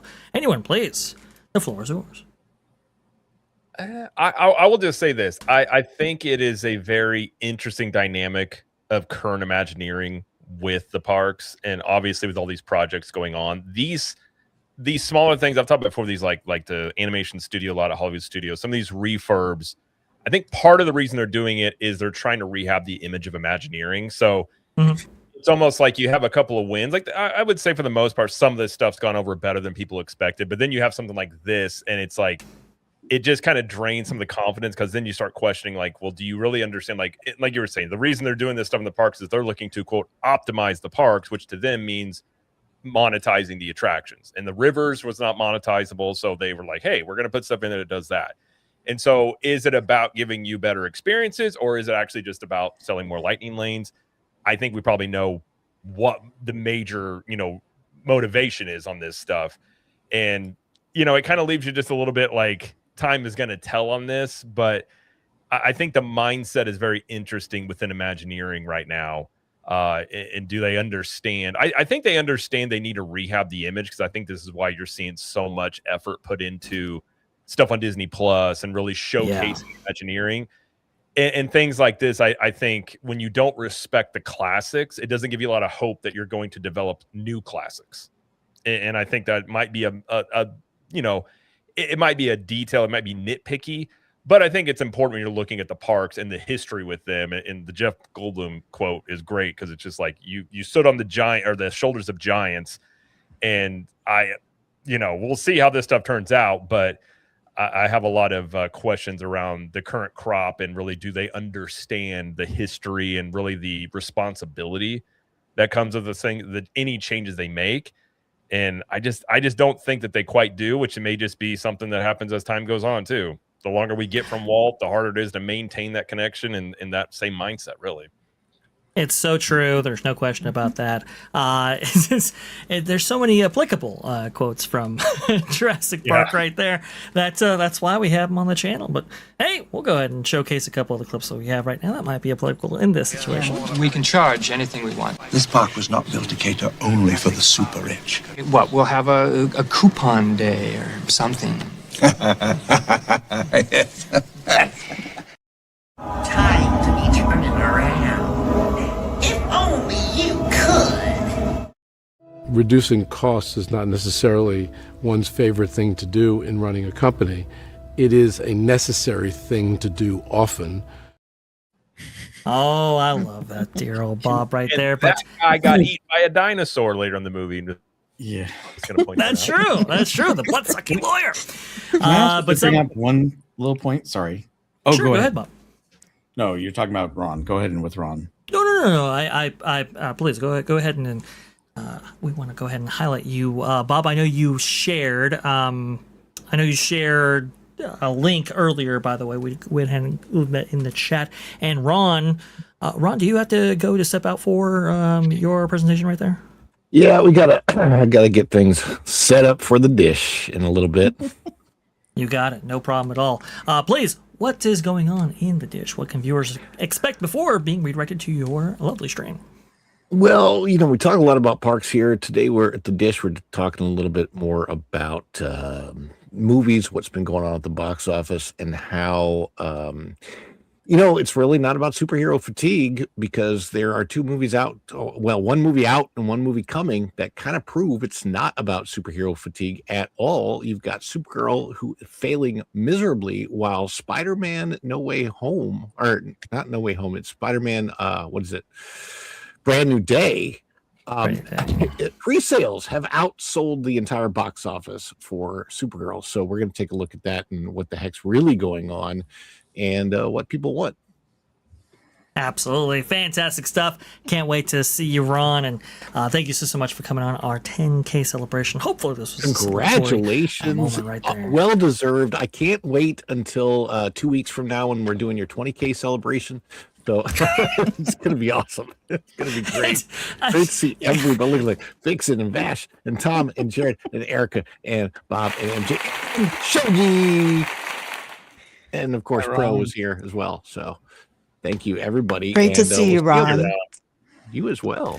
I want to say sis, because when I see the picture, it's just way too much just like my sisters. Tell your sister I said hello. I will do that. All right. Later, guys. Thanks so much. Very much Ron. appreciate you, Have Ron. a great show. Before getting to go and choking his lovely, amazing thing that he's prepared all for us right here, Bob, please go ahead and add any remaining thoughts you may have. I know you've been trying to include a couple of things for us, and unfortunately, with so many people here, so many people, so many voices, please go ahead. No worries. So one of the things I do want to bring up, with Josh Tomorrow becoming the new CEO, and I know he's been in the position for a few months, but when you think about things like the animatronic pirate, unfortunately, he's going to probably get some flack for it, even though he probably really didn't have much to do with it, because this has been in the process for quite a while. And if you guys remember, one of the things that drove me nuts is when Bob Iger stepped down and we had, the other Bob come in. He got a flack for doing a lot of things which actually Bob Iger had put in place before he took over.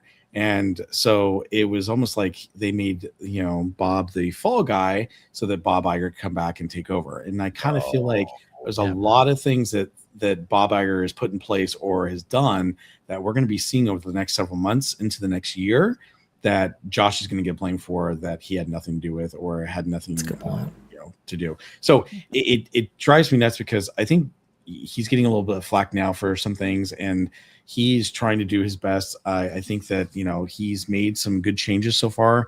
I'm hoping that there's going to be some more great changes coming out. Obviously, we got, done with that whole park hopper thing. They brought back that, evening ticket, which is great, that they've already sold out of. So hopefully we'll continue to see things like this. I really hope that he gets things back on track. Is he going to make mistakes? Of course, all the CEOs, do some things that people like and dislike. But I'm really hoping that people give him the opportunity, because he's only been in that position for a few months. And I'm really hoping that he goes back to the days of Michael Eisner. And not that Eisner did everything great, but, back to the days where we weren't all IP, which is Bob Iger's thing. He wants to do everything IP and a little more originality. That's what I'm hoping. I'm hoping for it too.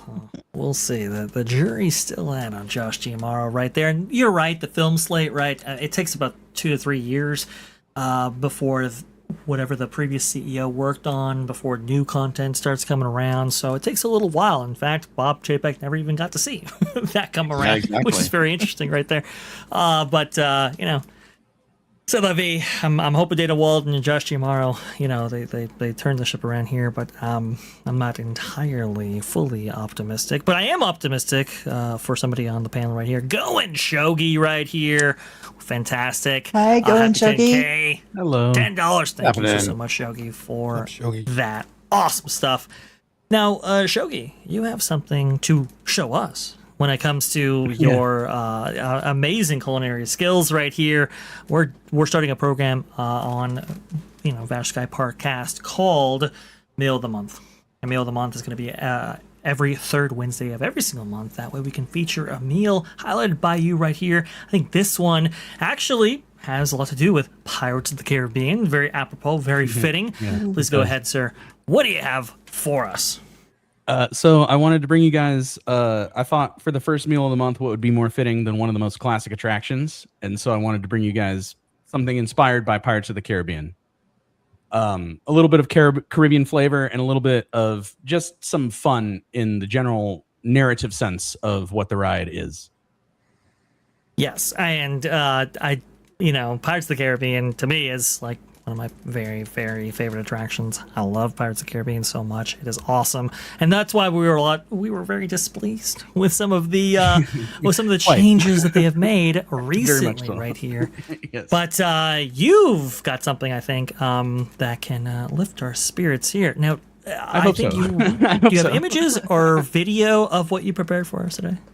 I have some images that I've forwarded. I didn't get a chance to take any video because I'm still learning how to do all of that.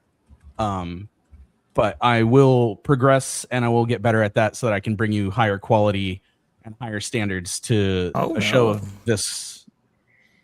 Quality. Stop it. It's just a ragtag operation right here. Nothing too crazy. Where did you actually place those images so I can go ahead and feature them on the screen?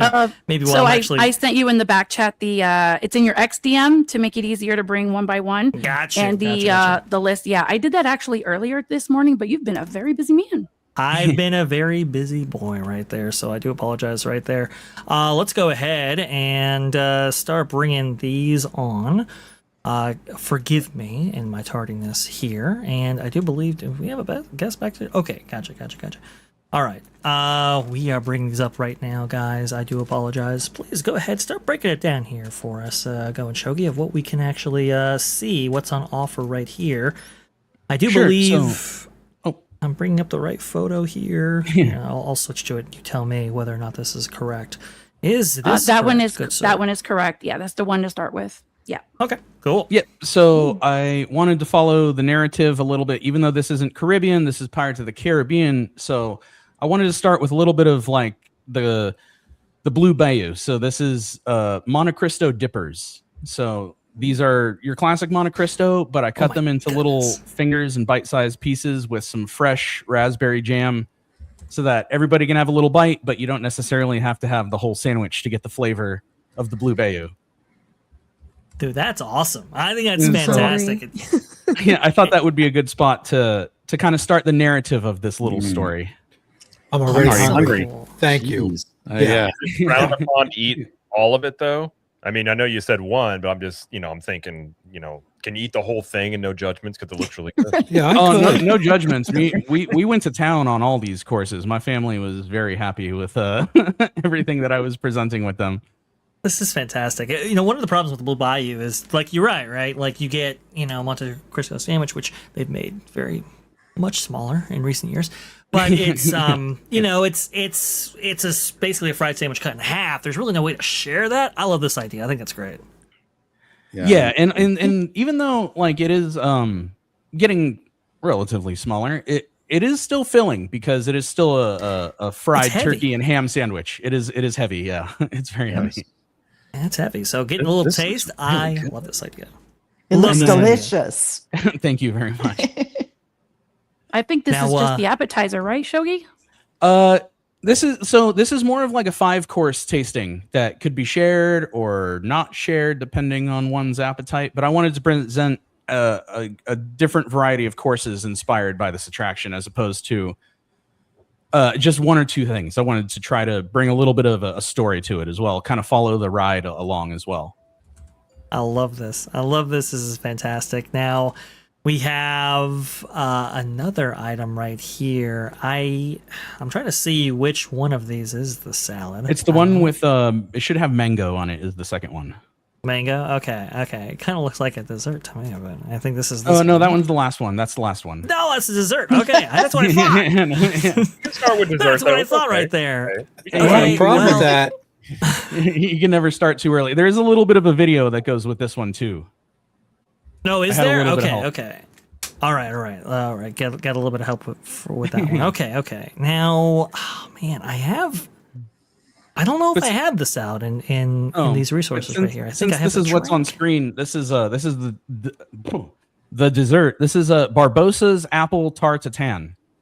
And so I wanted to also give something for the people who may not be too familiar with the ride, but they are familiar with the movie. And there's a very iconic scene where he eats an apple. And so I wanted to provide a dessert that was kind of inspired by that, very classic French, since a lot of the Caribbean is very heavily French inspired. I wanted to do a tartatan. And if you have the video, I also soaked it in rum and set it on fire because of the burning city. What?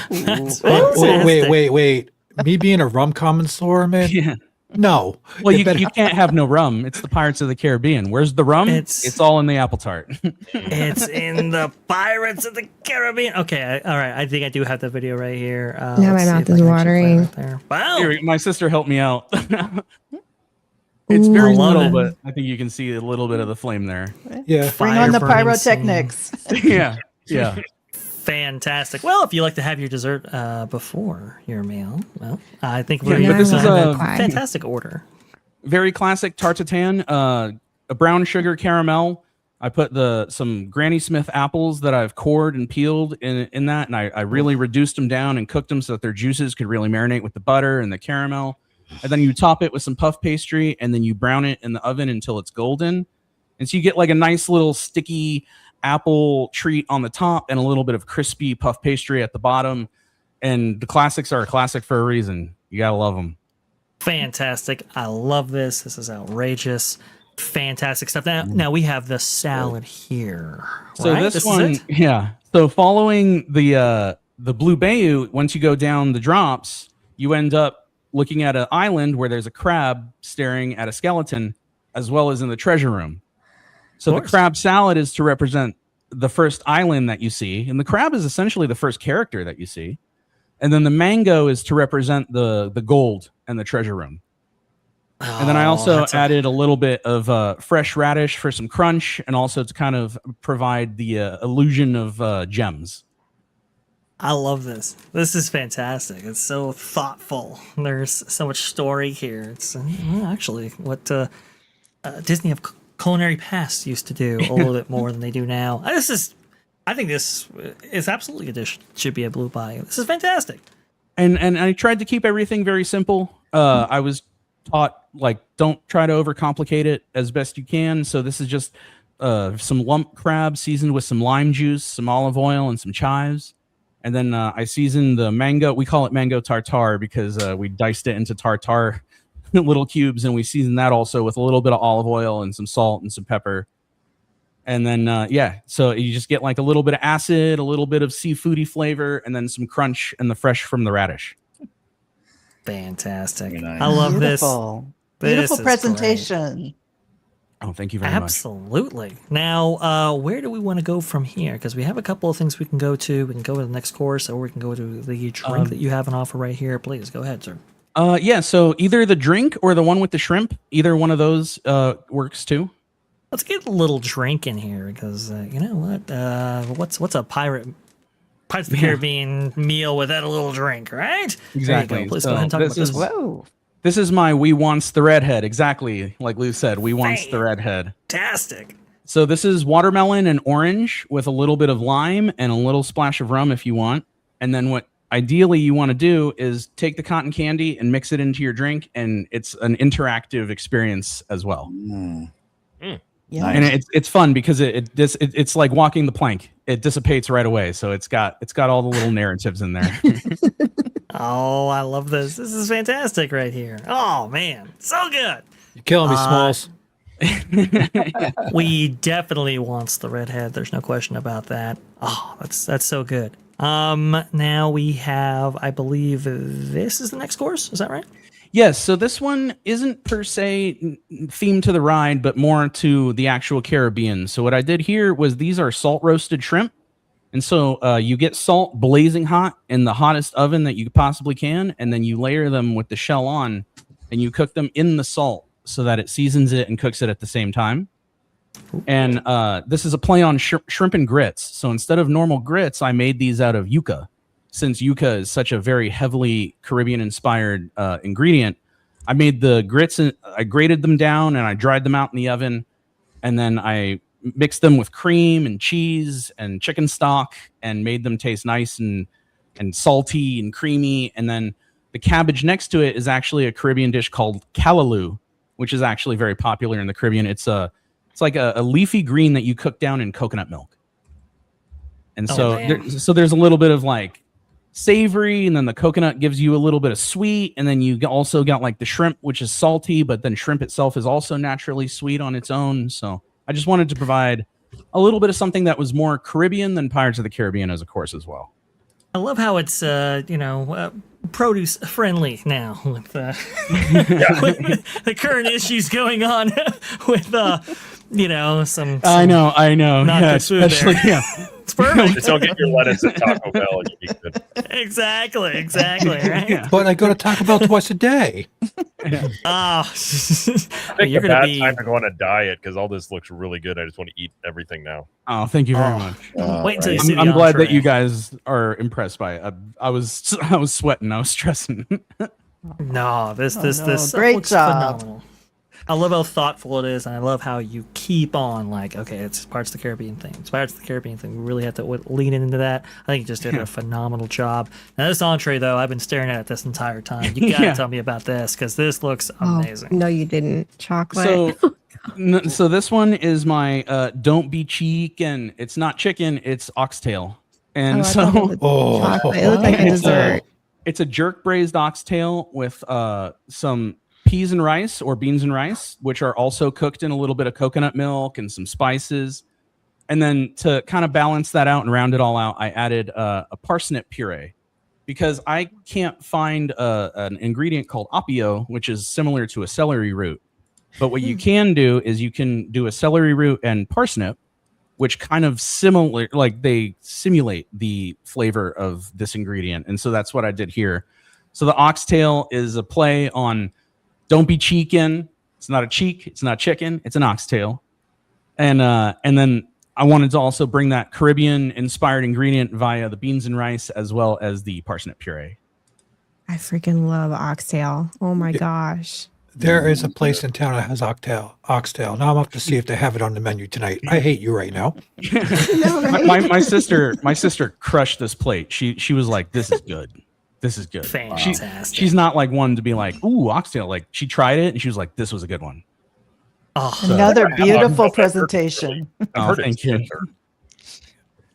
Yeah, so I braised this. So I kind of marinated it in the jerk spices for a few hours, and then I seared them and braised them with some beef stock that I made, and I let them go for about 4 or 5 hours until they were about to fall off the bone. Very similar to like a short rib, but a little bit different, a little more gamier than a short rib because the oxtails have a very strong flavor. I like it. Man, you got a lot of people jealous in the chat right there. Well, man, yeah, man, not happy that we can't taste what's on the screen right now. It looks phenomenal, Shogi. Okay, who's going to make Taste-O-Vision? Yeah, we a Can you feature imagine coming to the that. smell while he was cooking all this? This one was like, this was killing everybody. They were like, "How long until those are ready?" And I was like, almost.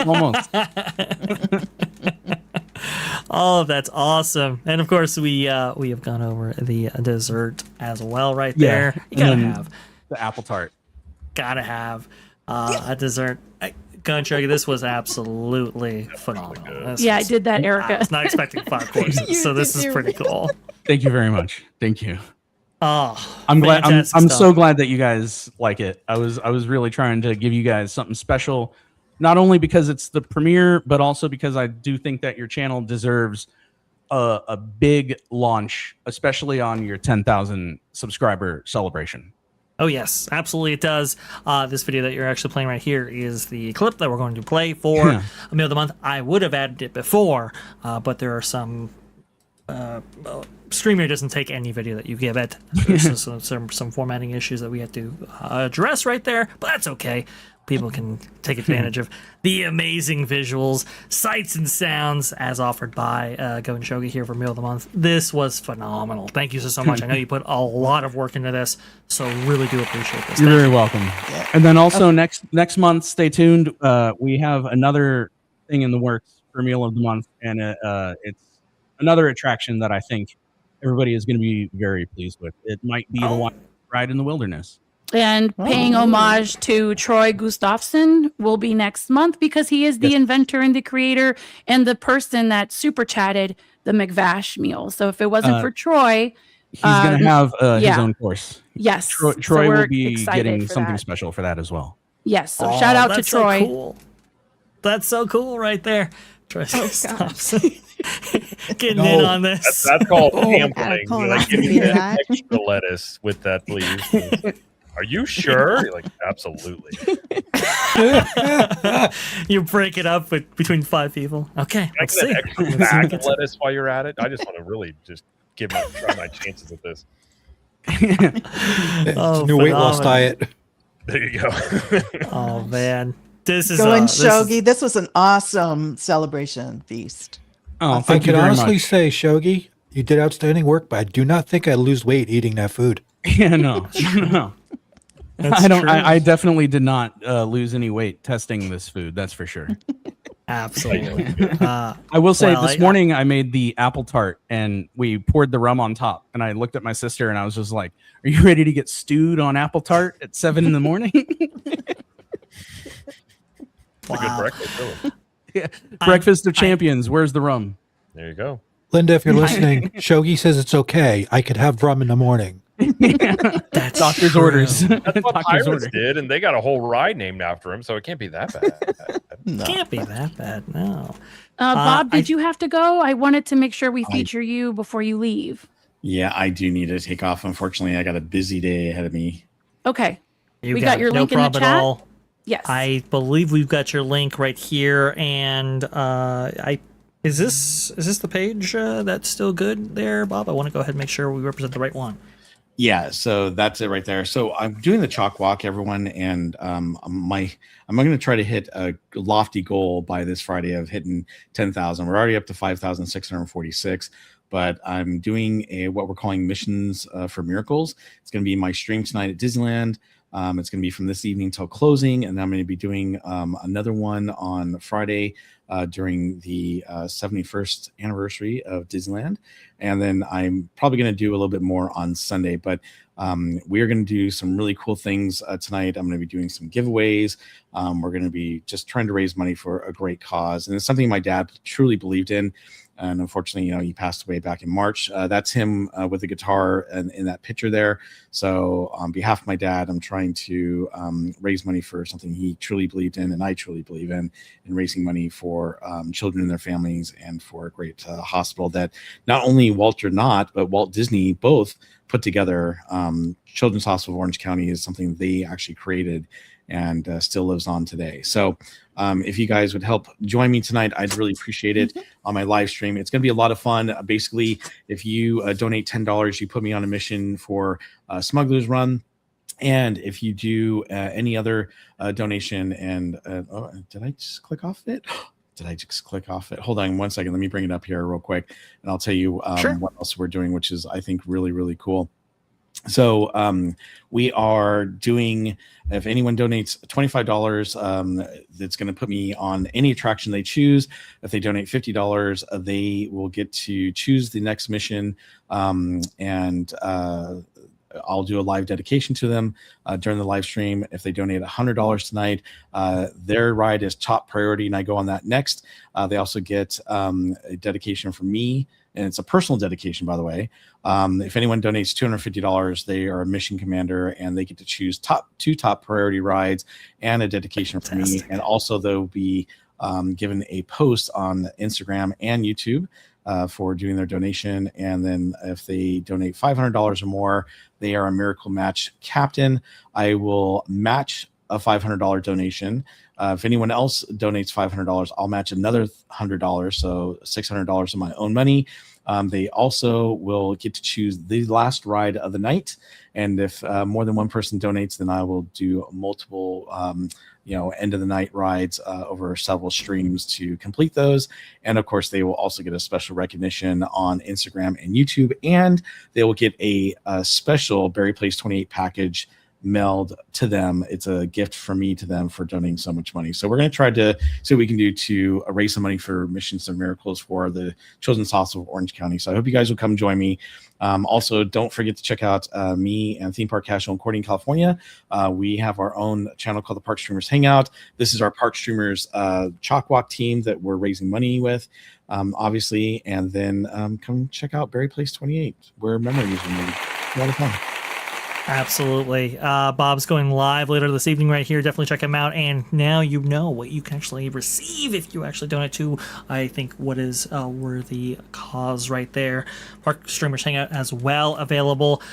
Theme Park Casual Recording California. Come on. It's fantastic stuff. Thank you so much, Bob. Really do appreciate you coming on and taking the time to celebrate with us. Seriously, you've been a tremendous part of our success here. And I just want to go ahead and thank you personally, sir. Thank you. Thank you. And by the way, Vash, congratulations again on 10,000 subscribers. That's amazing. Go and show you. Always great to see you. And Tom, Vixen Sky, and Erica and Jared. It was a pleasure working with you today on the podcast and meeting you as well. So, and MJ, almost forgot MJ down there. MJ, she's got no picture. That's why I'm like, oh, MJ's down there. It's okay. I'm just, don't pay attention to the crazy person behind the curtain. No problem. Well, you'll be happy to know I that's got me. set up for Nightbot though, MJ. So I'm all over the with place us trying to make sure everything goes smooth today, but we love you, Bob, and we are here to support each other. And this is fantastic. Thank you so much for being here with us today. You're welcome. Thanks for having me on, and congratulations again, Vash. And we'll see you guys real soon.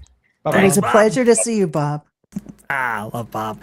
He is awesome. But Erica, I know you've got quite a bit going on at your YouTube channel right here at Hanging with Erica and Raph. Obviously, you had a little bit of a scheduling change ever since moving back to these lovely states right here. Please go ahead, tell everybody where they can find you if they're not already watching you on your channel, streaming this one right here. Please go ahead, Erica. The floor is yours.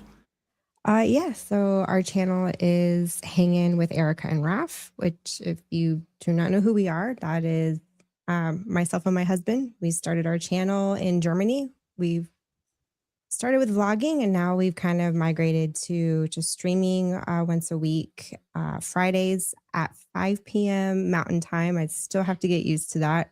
Not on German time anymore. We just moved back to the States, about 2 months ago? And we're still adjusting, literally still getting things situated. But yeah, that's kind of the short and yeah, it's straight to the point. Yeah, short and straight to the point. It's we're still trying to figure out what to do with the channel, what direction to go in. And yeah, we had to drastically change because Raph does work during the day. He's got a day job. He works for the Army.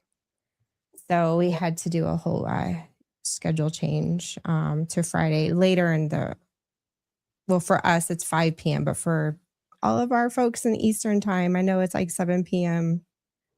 for you guys.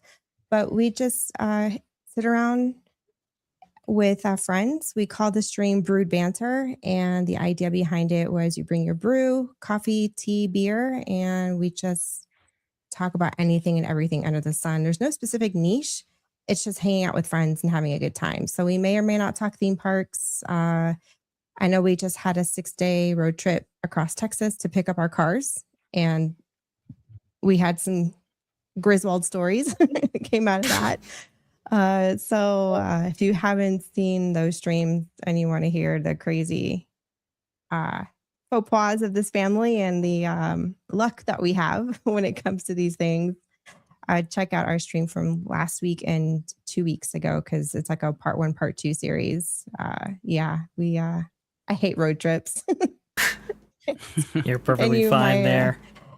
You might see why once you hear the stories. But yeah, the show we're scheduled for this Friday, and we have no clue what we're going to talk about this Friday. So it's just come and hang out. Oh, it's no problem at all. I love Brood Banter. I think it's it's a fantastic show, and glad that you're back in the States. It's phenomenal right there. Kit Kat coming on in here with a $10. Congratulations on 10K. Thank you so much. Very much appreciate you, Kit Kat. Very much appreciate all of you who've supported this channel. Kit Kat, I know you know we spent a lot of time on Vash and Vixen, by the way, this past Saturday. You were so good at giving us your stories right there, so any support, Yes. hey, very much appreciated. Yes, Thank we love you to so see much you, for Kit that. Kat. Absolutely. Also like to see Capture the Magic. Jared, you are next up here. Where can the people find you out there on this great big beautiful web? Who is that crazy guy in this channel? You can find me at Cap the Magic. I do usually daily videos talking about theme parks and entertainment. And then we have on Tuesdays theme parking with Vash and Orange Grove 55. And I think when I get back from Missouri, I'm going to do like an afternoon stream on Fridays. That's kind of what I'm shooting for. Maybe like an end of week roundup. Because a lot of times by Tuesday and then till next Tuesday, there's been tons of stuff go on. So might be a good thing there, but we'll see on there. But yeah, that's where you can find me. And then if you do want some actual, you're looking for some tips for Disney World and Universal Studios Florida, how to have a good trip and all that stuff, you can check out CTM Podcast with my wife and I. And she's been going to the parks since she was like 2. So she's well-versed in all this stuff and everything like that. But that's where you can find me and just my random banter and rants about the theme parks, good or bad sometimes. Just kind of depends. Good, bad, or otherwise. Yet again, congrats on 10K. And I told Vash last week he was going to hit it within a week. And I know he was underselling it. And he was like, no. And I'm like, it'll happen. So we'll say 20K in like a month. Okay. We'll give you a month. That's so ridiculous. I don't think so. Listen, get to work. You got a month. You hit it at the same time I hit 20K. We'll do a big old 20K bash on theme parking or something. And maybe we'll get OG involved in it. But no, it's awesome. And congrats on your growth. It's been a lot of fun to watch. And, contribute. Listen, the B-roll stuff is great. Vash is the B-roll master, and now I have also adopted it. So you're impacting channels all over the place, making the content better. So now I have a camera to capture even more B-roll. So that's become my side hobby. Fantastic. And by the way, great. The B-roll that we've all kind of compiled because we are working in the background to kind of like organize this madness that we have right here. But because of like OG, you, Jared, some amazing footage that people now get to see, and we get to talk over. I think it's phenomenal. I think it's awesome, and that Disneyland footage, all yours, buddy, for sure. Thank you so much, Jared, for coming on and being part of this. This is really, really cool. So thank you. I'll do something on theme park, and if I do get some more milestones, but for right now, I am happy where I am at. Tom, obviously music maestro, music extraordinaire. If you love that tune at the intro of the VashSky Parkcast program right here, it's all thanks because of Tom. He is absolutely phenomenal. Please go ahead. What can we? What are you doing on TJ McNafee and other places? Well, on TJ McNafee, I have a couple of little things going on. Still going to do rocket launches. I've been kind of slacking on them because, my schedule and them have not aligned. Released a couple little videos on the Tom F channel about the Pirates Cove, which is a song. It's called "A Pirate Says What," or "A Pirate Did What." And I also released a new sub channel called Park Magnitude, which is all songs based from the view of dogs or other animals. I just released a video and song called "The Corporate Squirrels," which are my dog's backyard nemesis. But it also has underlying tones at, let's just say, corporate America. So, yeah. There's some underlying tones there for sure. Check it out. If you can't understand it, turn on the closed captions. They are supposed to sing like squirrels. I did have a co-person help me on that. And she sings greatly in it, and the rest of it is squirrel banter, and it's kind of hilarious. So, and awesome. I got more coming. Stuff. Thank you so much, Tom. And thank you, Vash, and congrats. Absolutely. I hope to feature more of your music in the future. I know we're working on something for a permanent for Vash and Vixen, so we're developing it still. Fantastic stuff. And Duman Cuz coming in here with the $9.99. Congrats, Vash. Thank you so much, Duman Cuz. Very much appreciate you. I've been meaning to thank you even more wholeheartedly because you donated so many gifted memberships last time. We were so caught up in the moment. It was so crazy.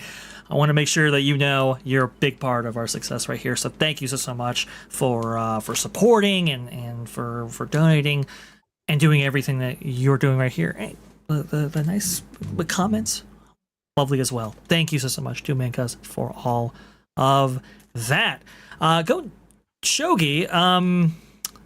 Do we have a channel that you want to go ahead and spotlight right now? Do we have a link for that? I don't want to leave you out. Sure. So I have a fairly new channel. I just started it, but I'm going to have some content coming up for it soon. It's called Cabbages and Kings, based off of the Alice in Wonderland Walrus and the Carpenter poem. I'm going to have basically Disney and theme park inspired food and content, similar to what I've brought to you for Meals of the Month and similar. I'm going to start with Small World. I think I'm going to do the countries that you come across in order. I want to do a meal or a dish from each of those countries and then go through the ride and show how to cook it with video this time. I'll have video this time. I'll figure it out.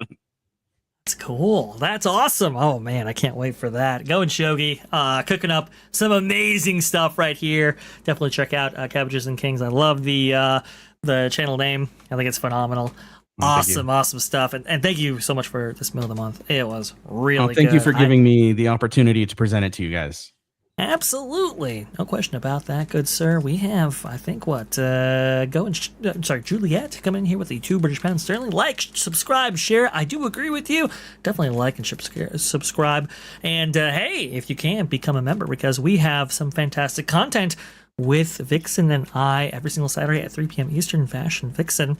Vixen, what can you tell us? What can you tell us about the show and maybe Pet of the Week, if you could? Yes, we have a great show lined up for Saturday. We're going to do part 2, correct, of our Salute to America through all the Disney theme parks, and I also have some very unusual presidential pets for our Pet of the Week, like a one-legged chicken.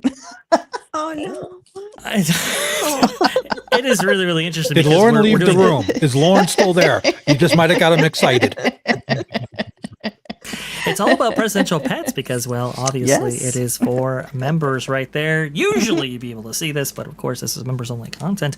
So definitely become a member today. I mean, I had a lot phenomenal success with the first Salute to America right there, going over we did. Stuff like Hall of Presidents and Lincoln. I think it was really cool. This time, American Adventure, Disney's America over there in Virginia, and a whole lot more. So you definitely want to check out the program for that. And also, too, we do have Pet of the Week as well, which you can go ahead and submit at vixensky@007@gmail.com. That email right there. And include photos, pictures of your pets, maybe of you. Yes. With those videos, stories, all that. vixensky007@gmail.com. All right. And we do have, last but certainly not least, we have Magical MJ as well.